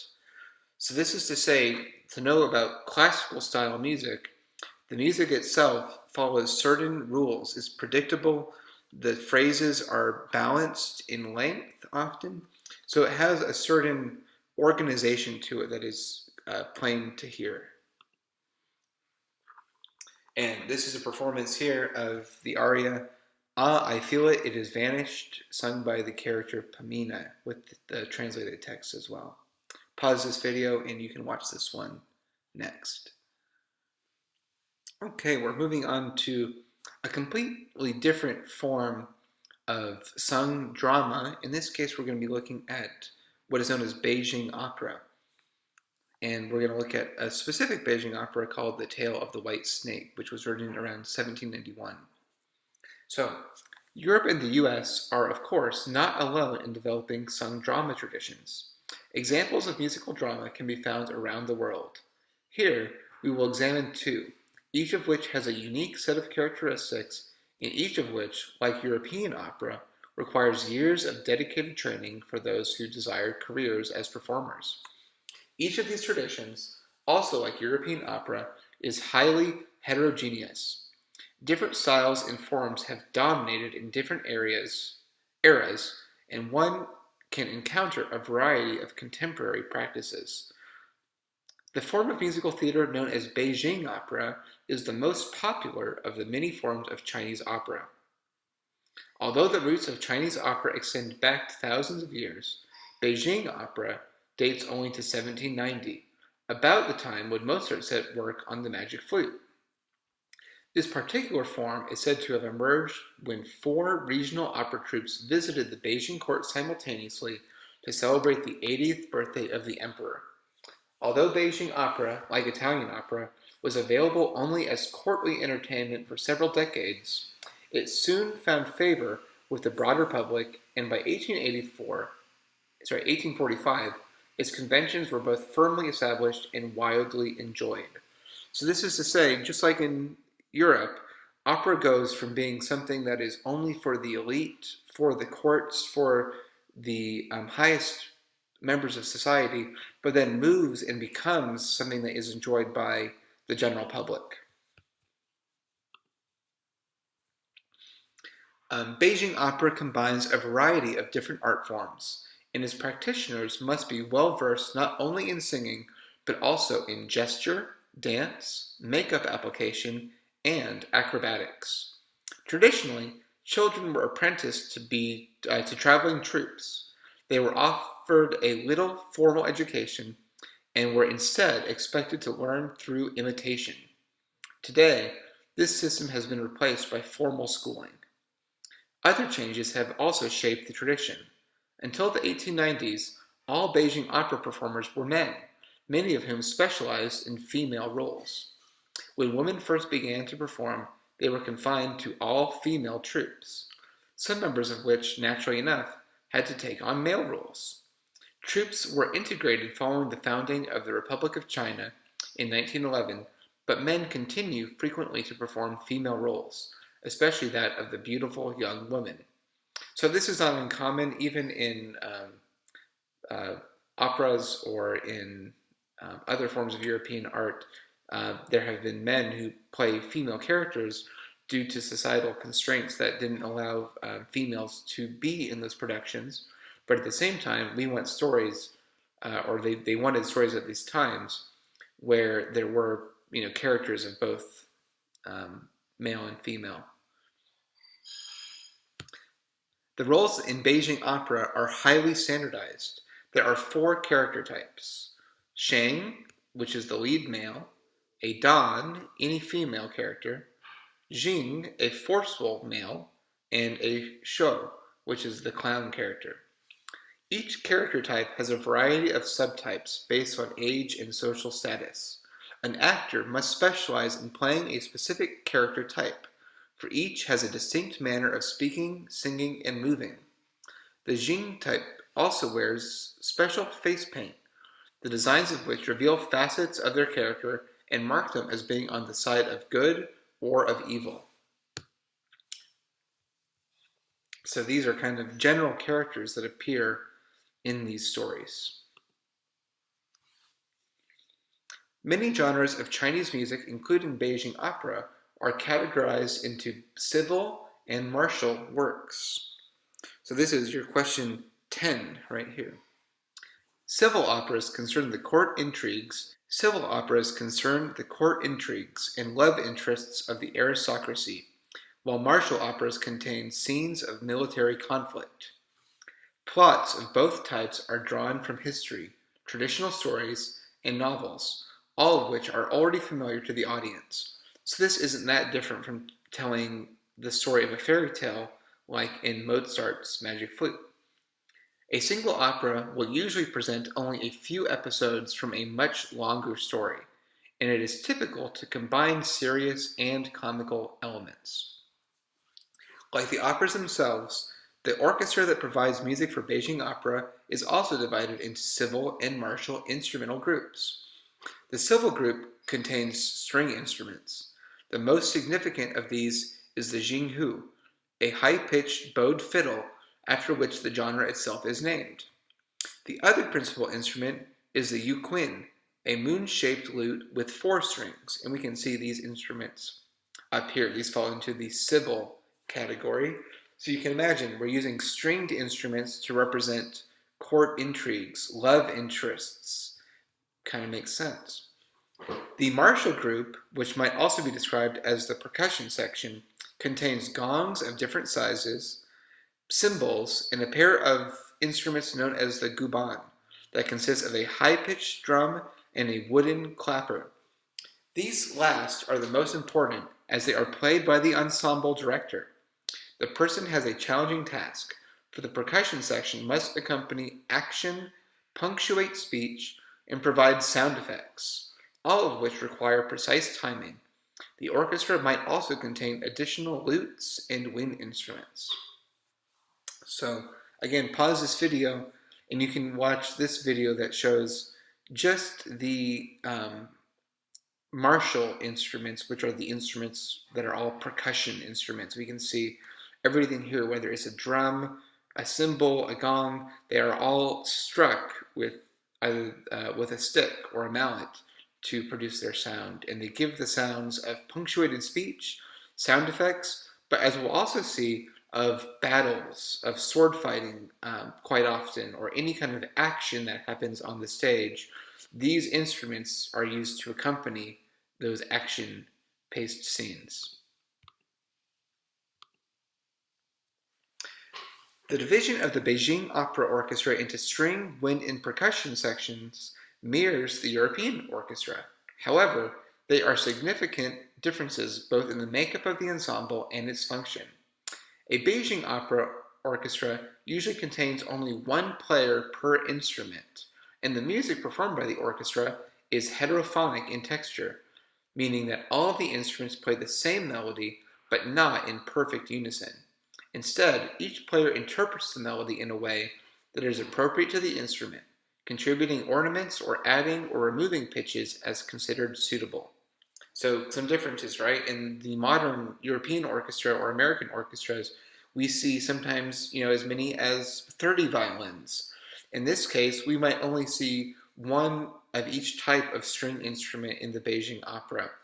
The other thing is the heterophonic texture, that they're all playing the same melody, but playing slightly different versions of that melody that they all know and perform. Beijing opera performances contain various types of orchestral and vocal music. None of this music, however, is composed for a specific opera. This is very interesting. Instead, the melodies all belong to the tradition in general, and they are used by individual performers to characterize specific roles. Certain instrumental pieces, however, are always played to accompany certain scenes, such as a banquet or the arrival of an important character. So what they're saying here is that no matter what the opera that they're doing, the story that they're telling, if there is a banquet, you're going to hear the banquet melody. If there is an arrival of an important character, you're going to hear the same song across many operas with that same melody. So this helps give us kind of a through line between all these various stories that they're telling. On-stage characters sing short arias in one of 2 modes. Shi for happy or energetic lyrics, and erhuang for serious or heroic lyrics. Each mode arranges the pitches of the pentatonic scale, which are degrees 1, 2, 3, 5, and 6 of the major scale, in a different way, and the melodies in each tend to have different shapes. So to sing this, 1, 2, 3, 5, 6, 5, 3, 2, 1, that's the major or the GP happy sounding version of the pentatonic scale. And you can create a minor version of the scale as well using the same notes starting on the 6. So they're the same notes. We're using a very small amount of notes here, but their arrangement are what makes for these two modes happen. This relates to your homework question number 11, which are asking you about these different modes. For this reason, individual operas in this tradition do not have composers. The plots and dialogues are crafted by playwrights, but the music is drawn from a communal store. The same arias and instrumental numbers will be heard in a variety of different works. The singers themselves also have a great deal of control over the music, which will reflect their training, style, and vocal range. It is generally considered desirable to sing the arias as high as possible, so it is the onstage performers who determine what key the music will be in. While this level of flexibility will seem unusual to someone who is used to Western opera or musical theater, Beijing opera is in fact remarkably rigid when compared to other Chinese opera forms. The Shengku opera of Shanghai, for example, can be completely improvised, with plots based on the news stories of the day. So some interesting information here. This relates to question 12 of your homework here on slides 61 and 62, talking about that the ownership of these songs. The individual operas and the songs themselves do not have composers. They are shared, and the singers even get to choose what songs they get to sing that fit the context of that story. And this is a different way of producing a drama than what we might be used to. The vocal timbre used in Beijing opera is one of its most remarkable features. Singers strive to produce a piercing nasal sound with a slow, controlled vibrato. So that's to say, if you just plug your nose, you get kind of this sound right here. That's a nasal sound that they're talking about. It's a change in the timbre of the voice, if you will. They will sometimes slide between pitches, each of which is carefully placed. The speech in Beijing opera is also highly stylized and is often delivered in high range. To accomplish this, male actors frequently employ falsetto when singing and speaking. This is the high range of singing with a voice. Actors employ an ancient dialect that is not always intelligible to modern listeners, but they communicate as much with their gesture and steps as with their voices. The Chou, clown, character is the only character permitted by tradition to speak in modern Beijing dialect or to improvise on stage. Finally, a word about the trappings of the stage. Costumes are often elaborate, and they also always reflect the social status of the character. The sleeves are especially important and are carefully managed by the actors for expressive purposes. Stage sets, however, tend to be minimal or non-existent. Audiences are expected to imagine the scene, which is brought to life through the use of symbolic props. A table, for example, might serve as a wall, a mountain, or a bed, while a single oar, is enough to suggest the presence of a boat. So we have not very many props on stage. We don't have huge changes in the sets of these dramas, but we have to use our imagination, and they do a very good job of acting these things out using the minimal props that they do have, or sometimes, through their emotions, able to convey the whole scene without an elaborate set change. We will see all of these elements at play in our example, Tian Han's dramatization of The Tale of the White Snake. The source of this opera is a legend concerning a white snake spirit that transforms into a young woman named Bai Suzhen after consuming a substance that grants immortality and wisdom. The legend contains many episodes, but Tian chose to focus on events that led up to it and follow Bai's marriage to Xu Xian, who through a twist of fate was originally responsible for her powers.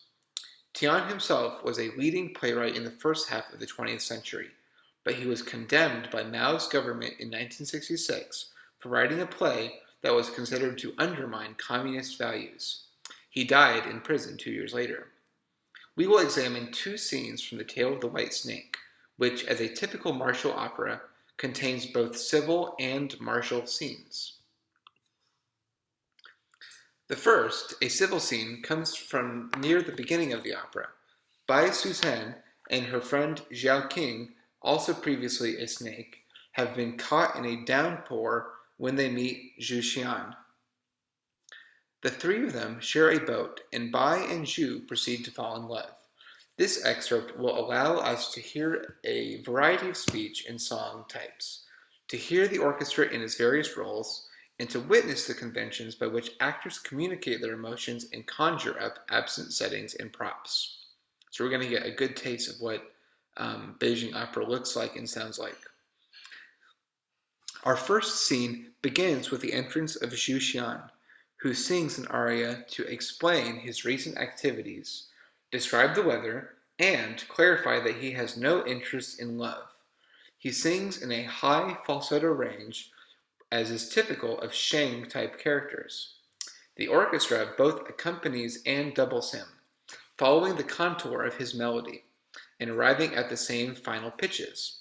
The orchestra, however, does not play only what he sings, but also tacks on repeated motifs that add rhythmic and melodic interest. Although the aria has a regular pulse for the most part, it slows at the end, as the singer adds ornaments to draw out the final notes. Shu's aria is followed by spoken dialogue between the characters, which is punctuated by percussive bursts. Soon, however, they are interrupted by singing from offstage. This aria, performed by a boatman, is quite different in character from Shu's lively aria. It is slower and the notes are more connected to one another. We could say legato, a style that would be described in the West as legato.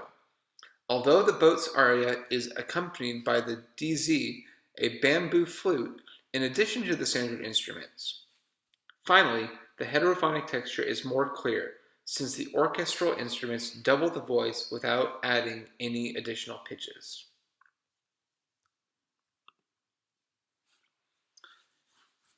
The character Shu engages the boatman to take him and the two ladies to their destinations.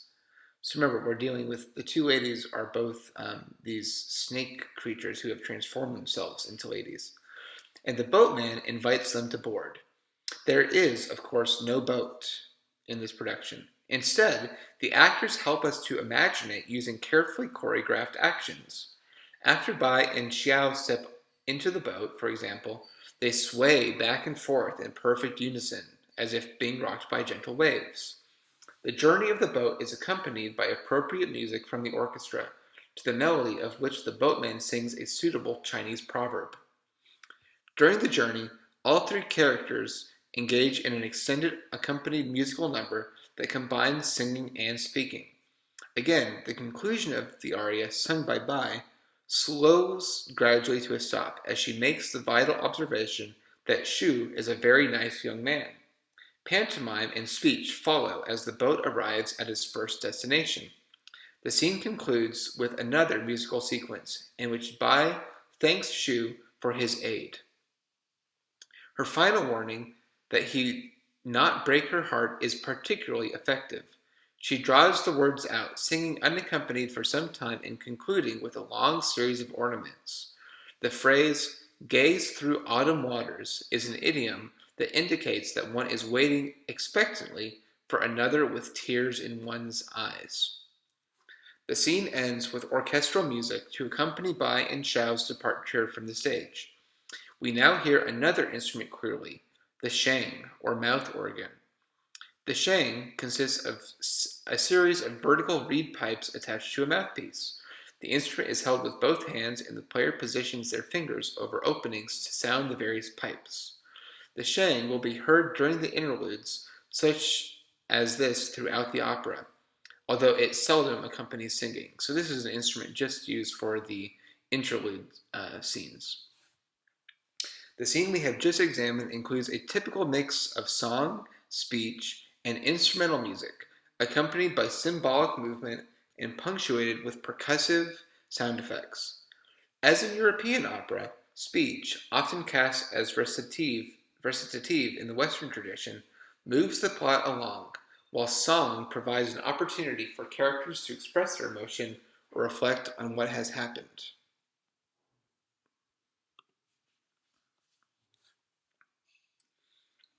So, after reading all that, you can check out this video, which shows the tale of the white snake, the scene that we were just talking about, um, where clearly a lot has happened. So I would make sure you review, make sure that you know the plot, and we do have the subtitles in this one as well to help with the understanding. Remember that this is music that is from a completely different culture than what we might be used to when we think of opera originally, but it does follow a lot of the same ideas in trying to tell a story through music and action. Okay, hopefully you've watched part of that scene there. Let's continue with scene 2. The second scene, which is martial in character, concludes the initial episode of the couple's romance. A few months after their marriage, Shu dies of fright after seeing his wife in her snake spirit form. Bai has journeyed to Mount Emai, home of the immortals, where she hopes to obtain a magical fungus that will bring Shu back to life. This scene contains almost no singing, but instead features acrobatics and martial arts, as Bai battles the guardians of the sacred shrine. This scene is quite different. Because this scene is martial in character, the focus is not on speech or song, but on the action. Bai sings to mark her entrance onto the stage, but she then executes an extended martial display to percussion accompaniment. Next, she sings an excited aria about her mission to save her husband.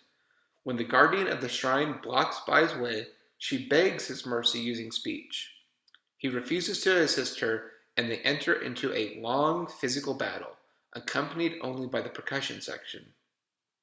The battle features remarkable acrobatics from both of the guardians, who represent a show character type known as the Wu Shou, or military clown.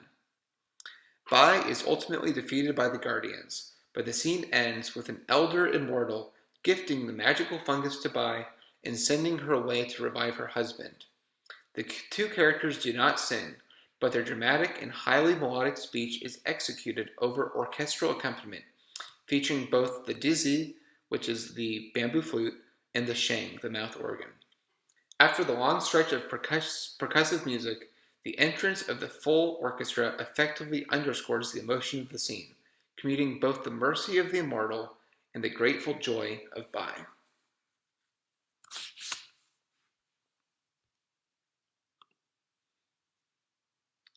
And here we see, this looks like the same video, but it should be time-stamped to a different marking. You can watch scene 2 from The Tale of the White Snake, which is more of an example of a martial scene, whereas the first one that we watched was a civil scene. So this gives a completely different taste of what the music can sound like, and also shows partly where the story develops.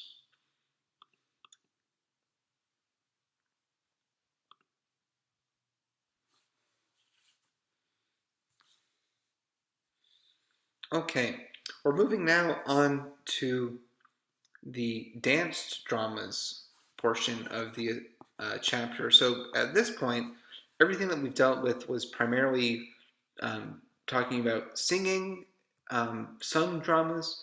We're now moving to the second part of the chapter.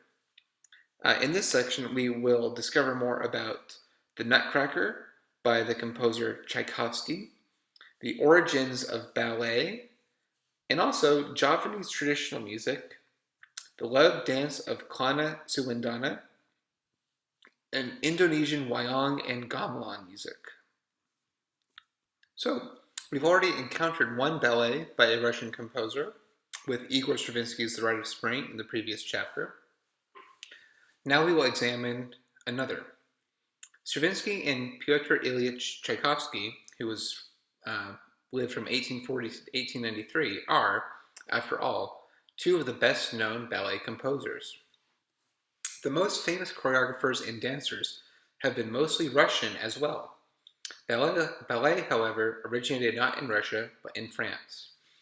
We will begin, therefore, with the story of how this art form ended up thriving nearly 2,000 miles away from its birthplace. So how did ballet, a French art form, make its way to Russia, become extremely popular, and then give us two great creators of music for that art form with Stravinsky and Tchaikovsky.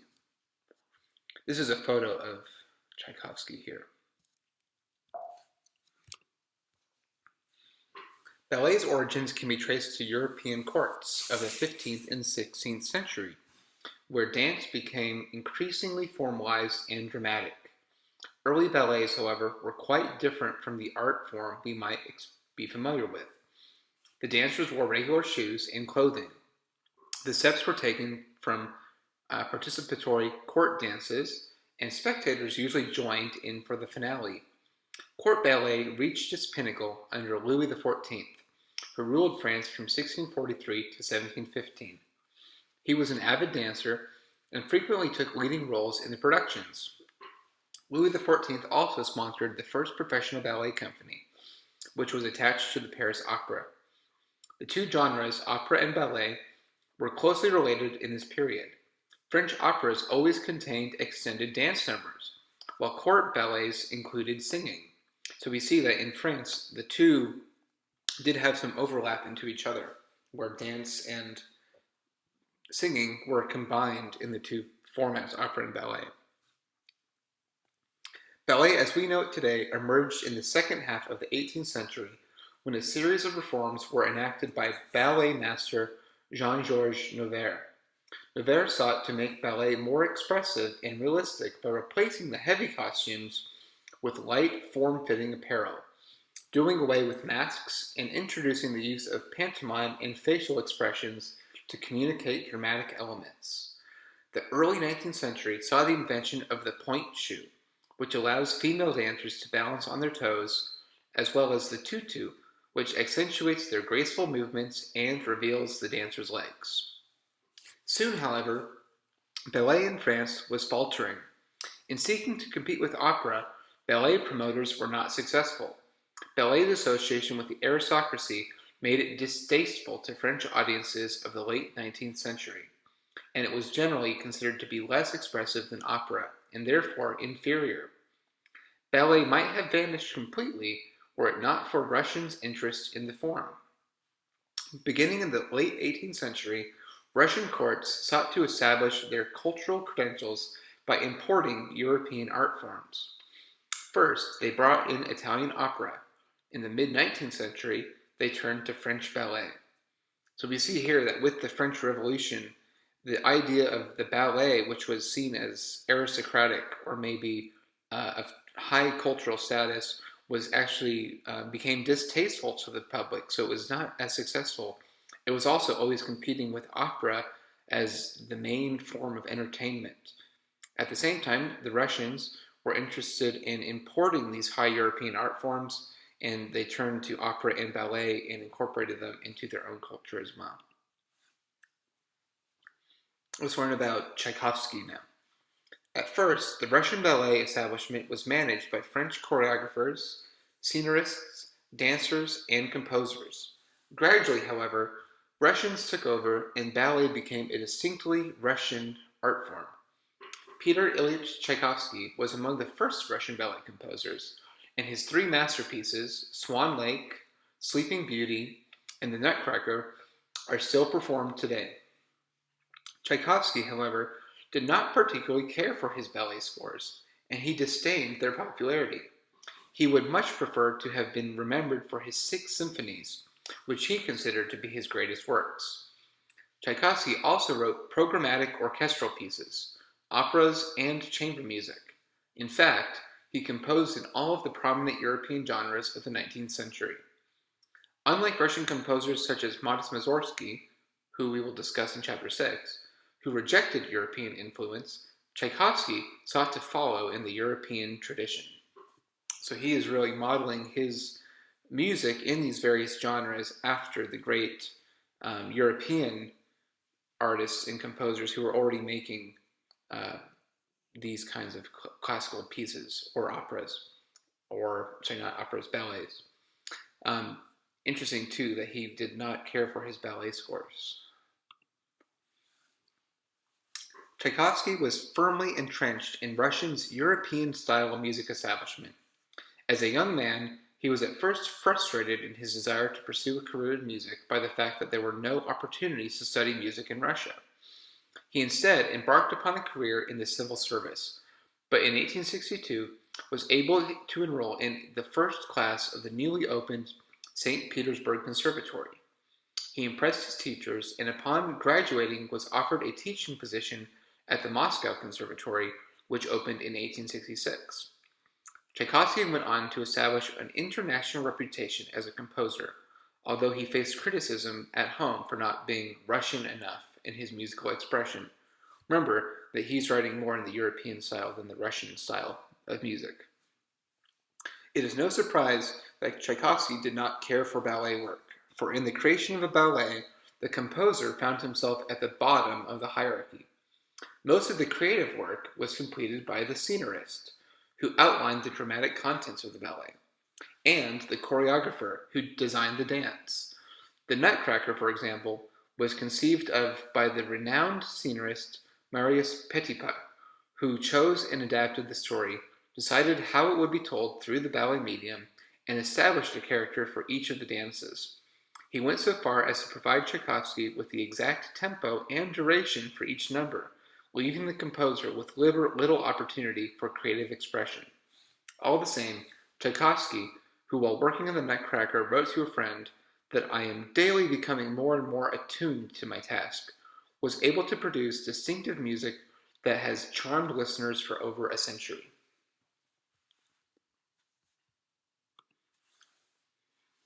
The short story on which the Nutcracker was based required a great deal of alteration to become appropriate for the ballet stage. Indeed, the plot of the Nutcracker bears little resemblance to E.T.A. Hoffmann's The Nutcracker and the Mouse King, which can be categorized as a horror story. In Hoffmann's account, a young girl, Marie, who is renamed to be Clara in the ballet version, is subjected to terrifying nighttime encounters with the seven-headed Mouse King, who repeatedly threatens her. The torturous plot hinges on a curse that transforms characters into hideous creatures with giant heads, gaping smiles, and long white beards. At the end of the story, Marie breaks the curse by pledging her love to the toy Nutcracker that was given to her at Christmas by her godfather, the mysterious inventor Drosselmeyer. Petipa, following an earlier adaptation by Alexandre Dumas, stripped this narrative of its horror elements, thereby transforming it into a family-friendly story about Christmas magic. So we see here they are adapting the story, which was originally a novel, and instead making it more palatable for a ballet audience. The first act takes place at the home of Clara Stahlbaum, where guests have assembled for a Christmas Eve celebration. Drosselmeyer provides wonderful gifts for all of the children, including a nutcracker, to which Clara immediately becomes attached. After the party, Clara returns to the parlor to visit her nutcracker, where she witnesses a ferocious battle between the nutcracker, which has grown to life size and revealed to be a prince, and the Mouse King. She intercedes on the nutcracker's behalf, and he emerges victorious. In the second act, the Nutcracker Prince takes Clara to his kingdom, the land of the sweets, where she is welcomed and celebrated. The courtiers put on a show for her to demonstrate their gratitude, presenting a series of dances while she and the prince sit upon thrones. At the end of the ballet, Clara returns to her home, awakening perhaps from a fantastic dream. The Nutcracker was premiered as part of a double bill at the Imperial Borinsky Theater in St. Petersburg. The other item on the program was Tchaikovsky's newest opera, Iolanta, making for a complete evening of entertainment lasting about 3 hours. The premiere was not a success. Critics lambasted the dancing, the choreography, the adaptation of the story, the sharp contrast between the acts, the prominence of children on stage, and the neglect of the principal ballerina, who, as the Sugar Plum Fairy, does not dance until nearly the end. So, a lot of problems with this production in the minds of the critics of the time. The music, on the other hand, was well received, and Tchaikovsky was quick to salvage his work by transforming it into an orchestral suite that could be performed on concert programs. So, to say, he decided to take all of the music and make it suitable for just an orchestra without any kind of staging or dance element. It was in this form that the Nutcracker first became popular. The Nutcracker was not staged again as a ballet until 1919. It did not enter the regular repertoire until 1934. So it was not performed as ballet for many, many years. A 1944 production by the San Francisco Ballet introduced it to American audiences. The New York City Ballet began offering annual performances in 1954, and the tradition of staging the Nutcracker during the Christmas season soon began to take hold across the U.S. Today, the Nutcracker attracts millions of patrons every year and is responsible for a large portion of the ticket sales by American ballet companies. We will be taking a look at Act 2 of the Nutcracker. We will begin with the opening scene in which Clara and the Prince arrive in the lands of the sweets. Then we will examine part of the Grand Divertissement, that's grand entertainment in English, that is staged for their amusement. Tchaikovsky opens Act 2 with harp arpeggios and a sweeping romantic melody in the violins. Sustained pitches in the brass create a sense of calm and repose. When Clara and the Prince arrive on stage, they use pantomime and facial expressions to indicate their wonder at beholding the magical kingdom, while the music intensifies in excitement with the addition of ascending flourishes in the flutes and piccolo. Magical sounds are created by violin harmonics, a technique by which the player lightly touches the string to produce a high, wispy sound, and a celesta, a keyboard instrument that produces bell-like sounds when hammers strike resonant metal bars. Tchaikovsky associated this instrument, which was invented in Paris in 1886, with the Sugar Plum Fairy, and he was the first to use it in a major work. The entrance of the Sugar Plum Fairy, who has been ruling the land of the sweets in the prince's absence, is marked by another special effect, a flutter tongue, in the flutes. She proceeds to greet Clara and the prince, as do the subjects of the court. Next, the prince tells the story of his battle with the Mouse King. He cannot use words, of course, so he reenacts the conflict in pantomime. He is aided by the orchestra, which repeats music from the battle scene, music that the audience heard only 20 or 30 minutes before and will easily recognize. There has been dancing throughout the procedures thus far, of course, but nothing that could be described as a formal dance number. One of the challenges faced by any scenarist in designing ballet is coming up with excuses for carefully choreographed dance numbers. Ballet audiences enjoy the drama, but they want to see some good solo and ensemble dancing, not just pantomime. Petipa solved this problem by crafting a grand divertissement, in which a series of dances are performed for Clara and the Prince. This show within a show is ostensibly put on for the benefit of the couple, but is in fact directed at the audience in the theater. So this is to say, they're having this grand display of these dances for the little girl, Clara, and the prince, but really, we see them as the audience more than anyone else. The Grand Divertissement consists of a diverse collection of themed dances. The first three dances are named after foods appropriate to the land of the sweets: chocolate, coffee, and tea. For each of these, Tchaikovsky drew inspiration from the lands from which these foods come: Spain, Arabia, and China. These are followed by a Russian dance, the dance of the reed flutes, and a dance known as Mother Ginger and the Little Clowns.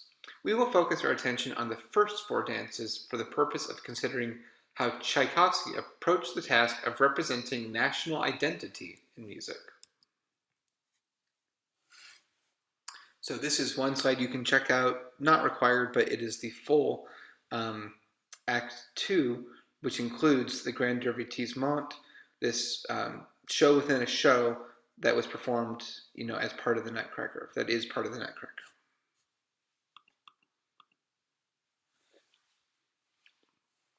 Now, for your homework question, we've asked you to watch one of these dances from the Nutcracker and to write about the musical elements that we hear. The first one is the chocolate dance, and it comes from inspiration from Spain in the music and the dance. The Spanish dance is vibrant and exciting. The melody is first heard on the trumpet, an instrument that is not necessarily associated with Spanish music, but which introduces a bright timbre and sets the number apart from what has come before.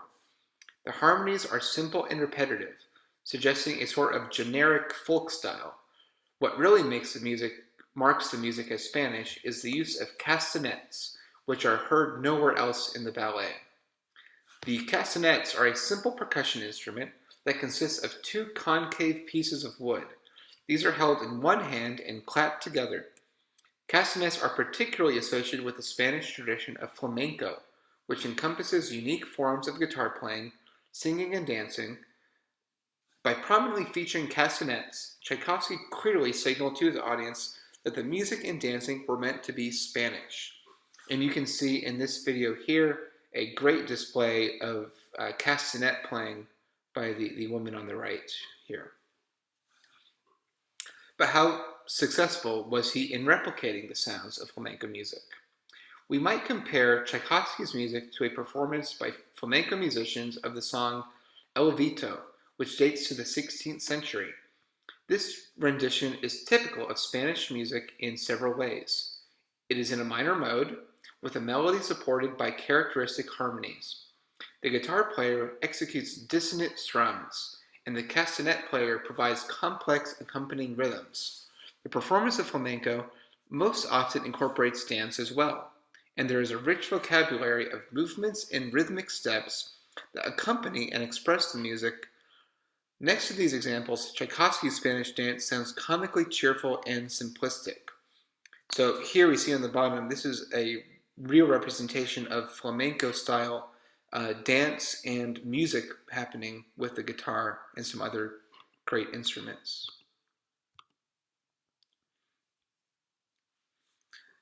Next is the Arabian dance.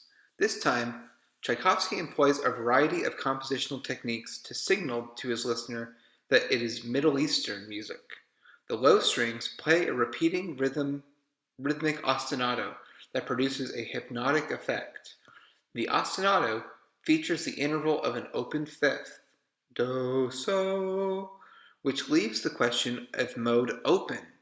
We could be in a major mode or a minor mode. It's not really clear here. The ostinato, the rhythm, also eliminates the possibility of complex harmonies, for we are to dwell on the same partial chord for the entire piece.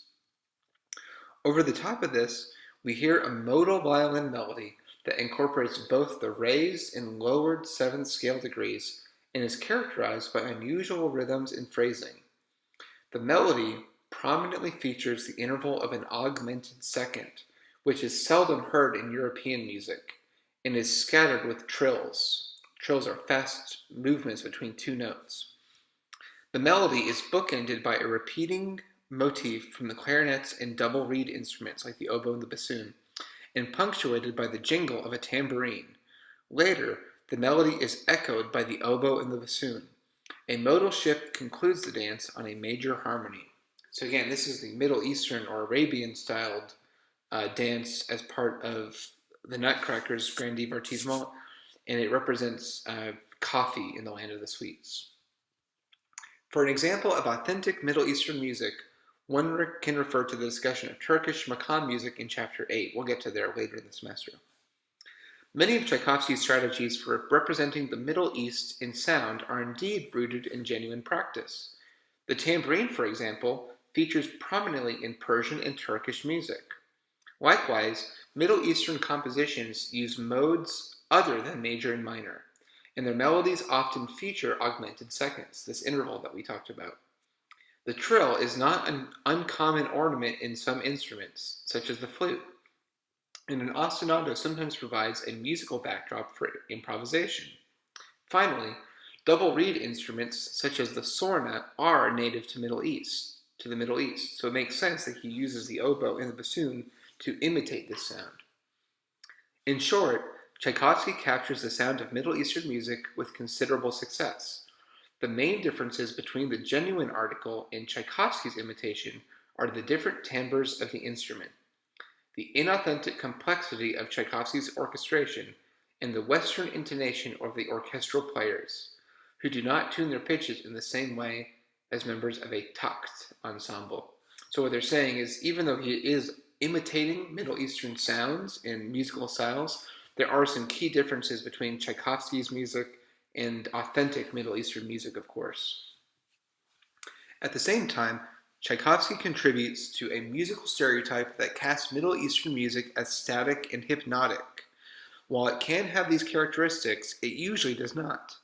Unfortunately, these have become the hallmarks of Western imitations, with the result that a rich musical tradition is reduced to a handful of cliches. So there are some problems here with how he chooses to depict the music of other cultures, that because he's not as familiar with the styles of Middle Eastern music, can he really capture something that is supposed to be representing this musical culture?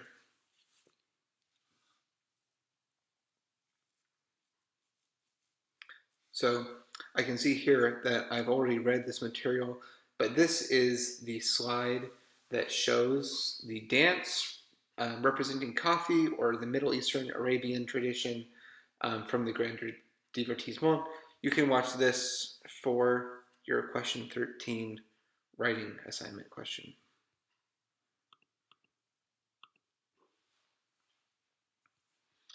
So reflecting on this again, in short, Tchaikovsky captures the sound of Middle Eastern music with considerable success. So there are some key differences here.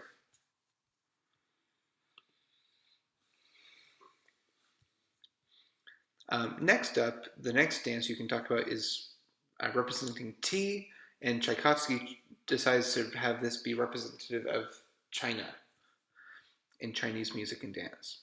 Next up is the Chinese dance, representative of tea. Tchaikovsky again makes use of an ostinato, this time a rapid oscillation between the first and fifth scale degrees by the bassoon player. So again, a rhythmic repeating pattern. Above this, we hear a high melody in the flutes and piccolos, punctuated by pizzicato from the strings. As the music grows in intensity, clarinets provide an arpeggiated accompaniment while bells sparkle alongside the flutes. For an example of authentic Chinese music, we need only look to previous examples in this chapter. We already saw Beijing Opera, for example. Any listener will immediately note that Tchaikovsky's dance has little to do with actual Chinese music. His choice of flutes for the melody might bring to mind the bright timbres often favored in Chinese music, but the similarity ends there. The steady rhythm, choice of scale, texture, and repetitive form all suggest that he had never actually heard Chinese music at all, or at least had no interest in creating a faithful reproduction.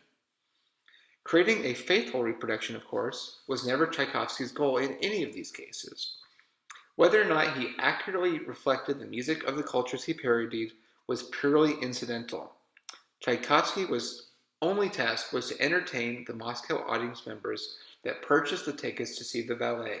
His audience was Russian, and he knew that they enjoyed exotic escapism as part of their theatrical entertainment. They were not alone. So this is to say that he is trying to entertain people, and part of that entertainment at this time was this exotic escapism, that showing cultures other than the Russian culture was exciting and exotic to the audience that he was serving. We see here that these dancers who appeared in a 2012 concert performance of the Chinese dance are wearing typical costumes and making hand gestures that are often incorporated into the choreography of the Nutcracker. So at what point do these common presentational tactics become offensive or downright racist? Okay? This is to say that when we see this kind of representation that does not depict the true Chinese art form, it is in some ways a little offensive. This leads us into question number 14 of your homework, asking, what is exoticism? Exoticism, the use of stereotypes to portray other cultures as exciting or mysterious, has a long history in European music, and especially in music for the opera stage. European audiences of the 18th and 19th centuries were intrigued by the cultural practices of distant lands, and they had a limitless appetite for their representation in the arts. The East held particular fascination, such that the term Orientalism has been coined to describe the stereotyped representation of Eastern cultures. Such representations, however, are seldom accurate or flattering. Instead, exoticism dehumanizes its subjects so as to provide an escapist experience to the consumer.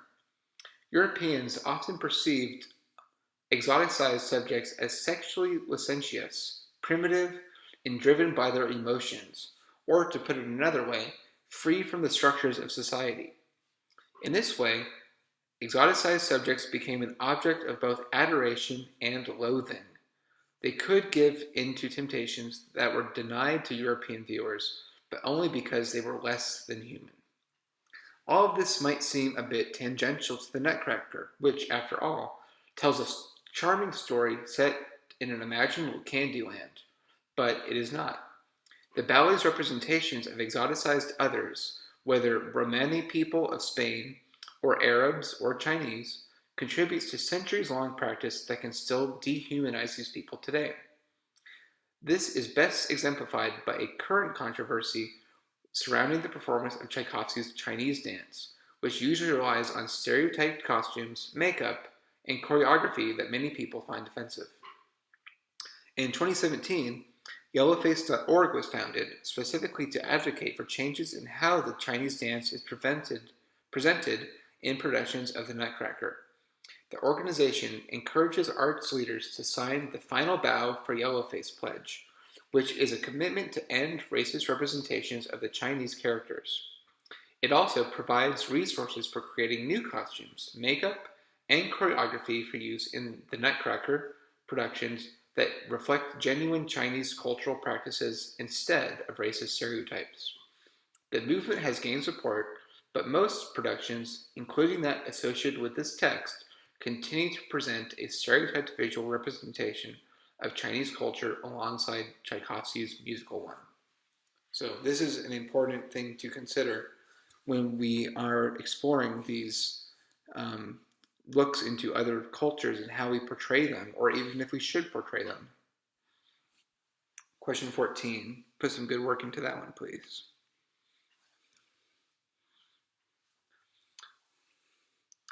The final selection from the Grand Divertissement that we will examine here is the Russian dance, or Trepak. This time, Tchaikovsky took a model closer look to home. This time, Tchaikovsky took a model closer to home, for this dance is based on local Russian and Ukrainian folk practices. Unsurprisingly, the Russian dance is Tchaikovsky's best imitation of the real thing. Both his Russian dance and the authentic Trepak are fast-paced and in duple meter, and with a thriving rhythmic suited to high-energy dancing. We again hear the tambourine, now a symbol not of the Middle East, but of native folk culture. And you can watch that one too.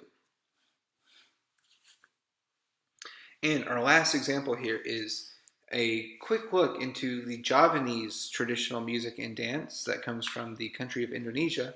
And we're going to look at a performance of the love song of Klana Suwendana. Like sung drama, dance drama can be found around the world.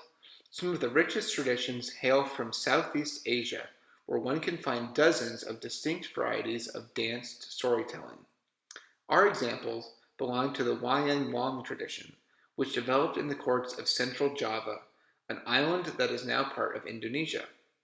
Although Wayang Wong is unique to this small region, Many of its musical and dramatic elements can be found across Java and throughout Indonesia. The most important of these is gamelan music, which is played on pitched gongs and keyed metallophones. The marimba and xylophone are Western examples of these instruments. So these are keyed instruments made with metal bars.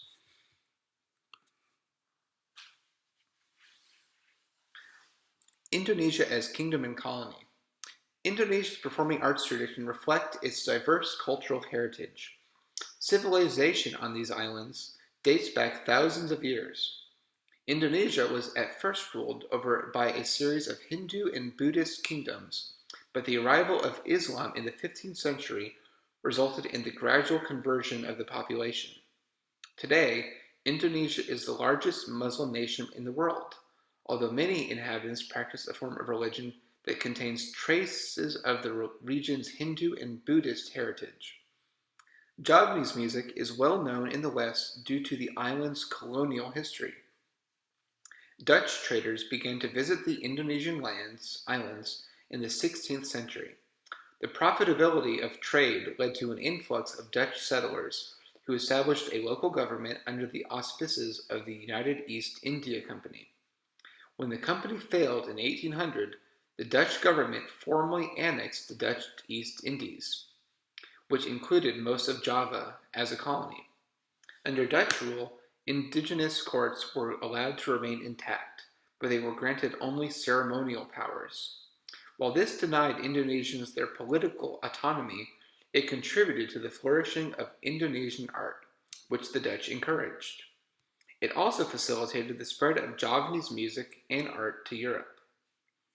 During World War II, Indonesia was occupied by the Japanese, who drove out the Dutch in an attempt to reclaim the islands for themselves. At the conclusion of the war, the Indonesians proclaimed independence. The Netherlands attempted to reassert its claim to the territory by force, and a military conflict ensued. In 1949, however, facing intense pressure from other powers, the Dutch acknowledged Indonesia as an independent nation. The impact of Dutch colonialism on the spread of Javanese cultural products resonates into the present day, and gamelan music in particular can be heard throughout the world.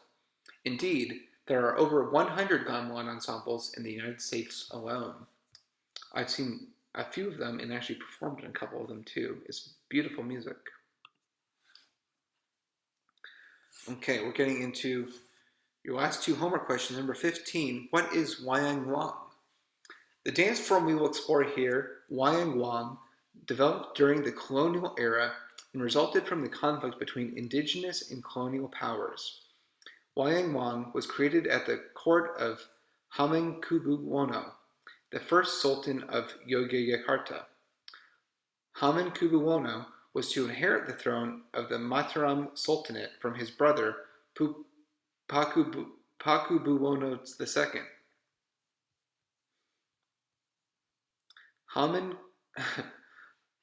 Hamengkubuwono was to inherit the throne of the Mataram Sultanate from his brother Pakubuwono II, but instead led his followers in a civil war after Pakubuwono agreed to cooperate with the United East India Company. The war ended in 1755 with a treaty establishing courts at Yogyakarta and Surakarta. Although this was nominally a victory for Hamengkubuwono, the Dutch ultimately benefited by pitting the courts against one another over the next 2 centuries. All the same, Yogyakarta remains a stronghold of Javanese resistance, and today serves as the capital of an independent region of the same name. We see here, these are shadow puppets that are used to tell stories in this culture as well. Wayang Wong was initially conceived of as a decadent 3-day spectacle, celebrating and affirming the power of the newly established Yogyakarta court. Although the first performance required dozens of dancers and lasted from dawn to dusk on each of the days, it has persisted in scaled-down forms. The term Wayang Wong literally means human wayang, which is in the deference to the principal form of Indonesian theater, wayang kulit, which uses shadow puppets to act out traditional epics to the accompaniment of music. We saw that on the previous slide. All forms of wayang wong tell stories that have a long history in Indonesian culture. The principal sources are two Indian epics, the Mahabharata and the Ramayana. Wayang performances also draw from the Panji stories, which concern the life of a legendary Javanese prince. Each of these epics is much too long and complex to be related in a single performance. Instead, wayang performers select individual stories which they often elaborate in ways that add novelty without disrupting the traditional narrative. Indonesian audiences are already familiar with the stories, and they appreciate seeing the characters and events presented with originality. So again, they're drawing from popular stories, almost like fairy tales that we saw in Mozart and in Beijing opera, and they're making them a little bit more elaborate. They're adding extra details to make them original each time. Here we see the wayang wong dancers. They're portraying a scene from the Mahabharata.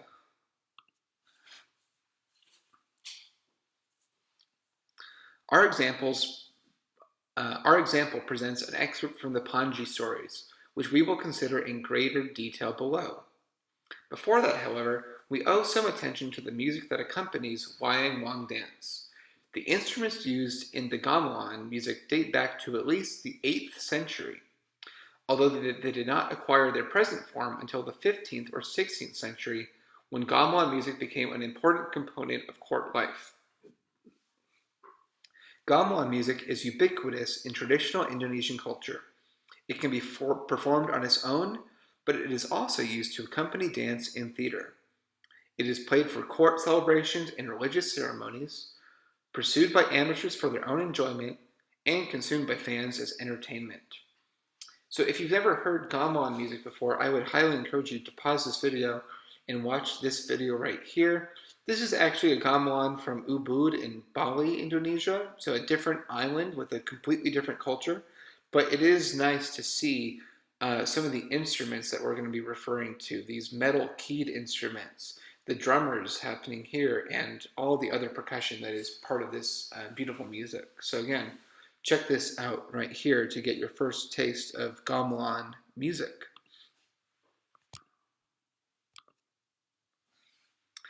Now, a gamelan is a collection of bronze percussion instruments that are struck using a variety of mallets. The components of the gamelan include vertically hung gongs of various sizes, smaller gongs suspended horizontally in wooden frames, and melodic instruments consisting of metal bars suspended over resonating chambers. So we can see the last example, these metal bar instruments depicted here. This is an instrument called the gender, bronze keys over bamboo resonators.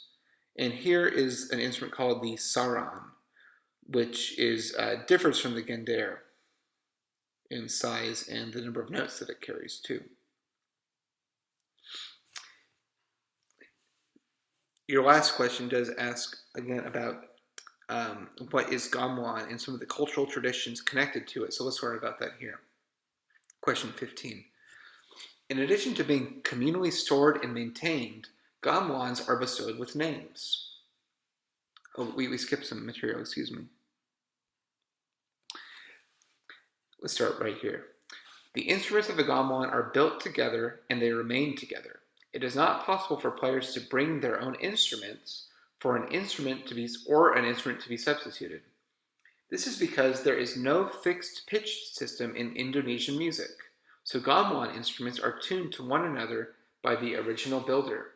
Every gamelan, therefore, plays a distinct set of pitches. In addition to being communally stored and maintained, gamelans are bestowed with names. This not only recognizes the gamelan's status as a complete ensemble, but also signifies the traditional belief that a gamelan possesses a spirit. That's very interesting.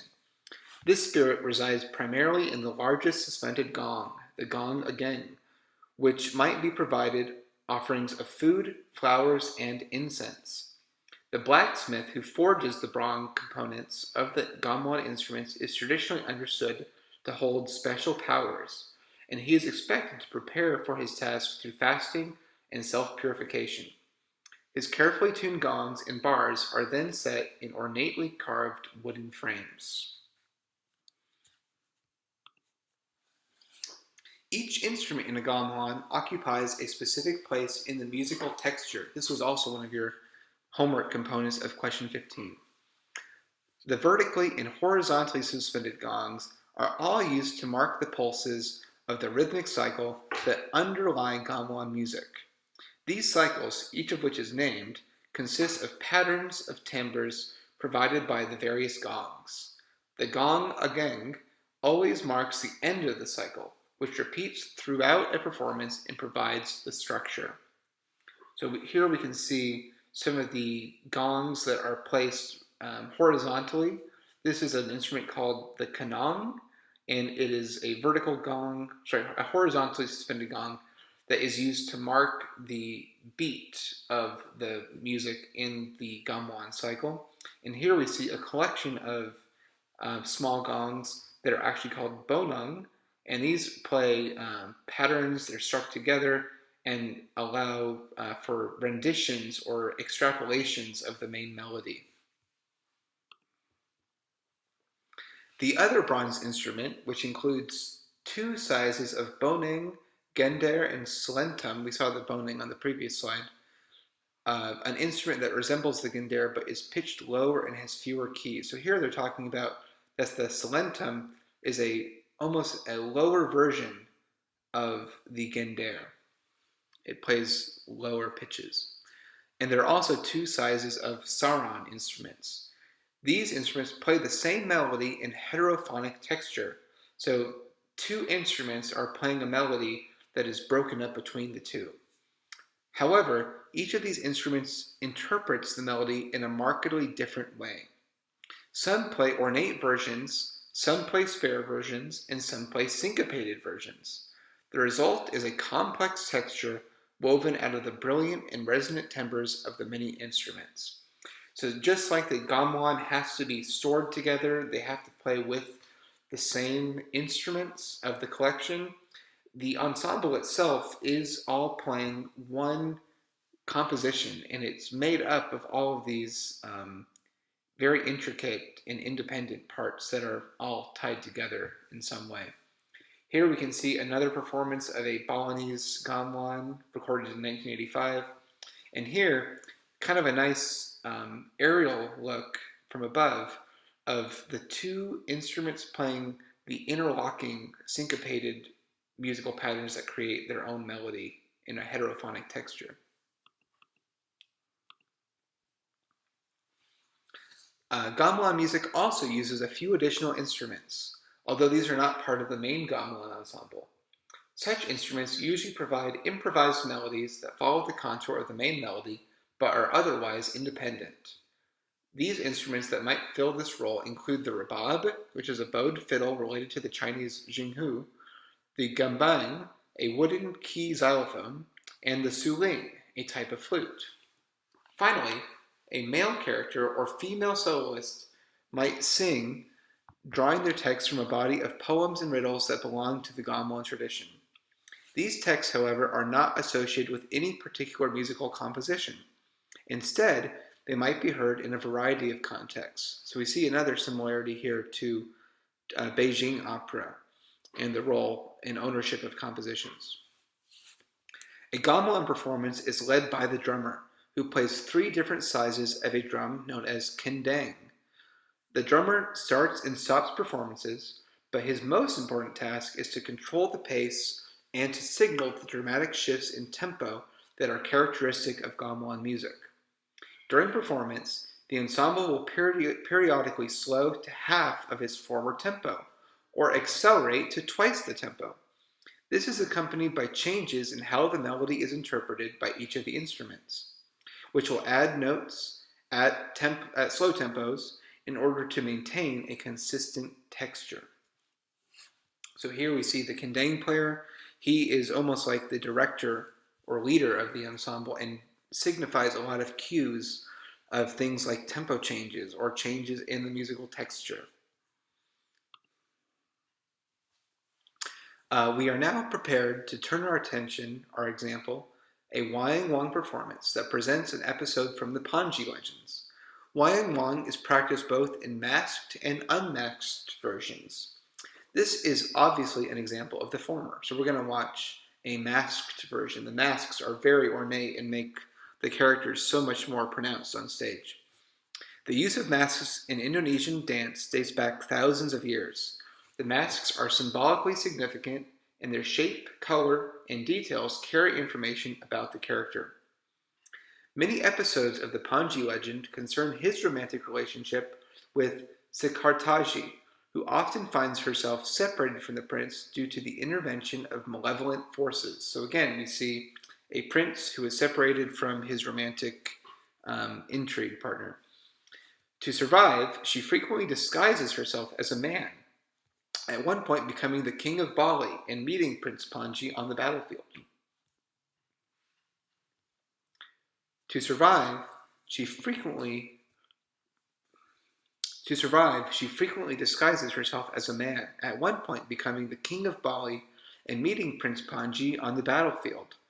There is also a long history of cross-dressing in the Wong dance itself. The scene we will examine opens on Sikhartaji alone in the forest. She has fled from the unwanted affections of King Klana Suwandana, whose obsession with her has driven him insane. Klana Suwandana attempts to seduce Sikhartaji, but she rebuffs his advances. Luckily, Prince Panji has been drawn to the scene by his great love for Sikhartaji. He fights and defeats Klana Suwandana, and the lovers are reunited. The three dancers in the scene move differently, for they represent the three character types of Wayang Wong. As a female type, Sikhartaji keeps her feet close to the ground while executing refined movements with her hands, neck, and head. Klana Suwandana is a strong male, as portrayed by his wide stance, large steps, and aggressive movements. Prince Panji, on the other hand, is a refined male. As such, he keeps his feet close to the ground and moves fluidly. So we can almost say we have the female type character. The strong male is more like the antagonist, and the refined male is more of the hero. Throughout the episode, the gamelan provides a constant musical backdrop while accentuating the dramatic contour. Klana Suwandana's arrival in the forest, for example, is marked by the intensification of the music, which grows in volume and increases in tempo. Musical outbursts punctuate the fight scene, while a musical calm descends on the final scene between Panji and Sikhartaji. From time to time, we hear the rebab, the suling, and various singers who can be seated behind the dancers. The words they are singing have nothing in particular to do with the drama unfolding on stage, but the voices contribute an important aesthetic element to any performance. So here we can see this is the video to watch, which has the love dance of Klana Suwandana with some good listening notes that have to do in connection to the story here.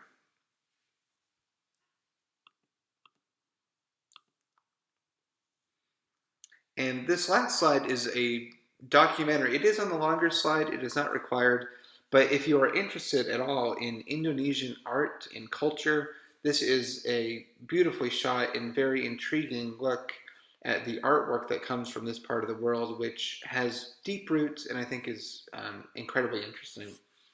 So to wrap things up, looking at question 16, I've asked you to watch one of the videos of gamelan videos from the slides, either slide 90, 93, or 97, and to write a little bit based on your listening and observations. You can use some musical vocabulary here, but I also know that this is music that might be different from what you're used to watching or listening to. So it is okay if you're not quite sure how to describe something. Do your very best to use descriptive language in describing those gamelan videos. And that is the end of the chapter. So I wish you guys well in your assignment. Please email me if you have any questions, and hope you enjoyed learning about all of the different examples of sung and dance dramas in this exciting chapter, chapter 4. Take care.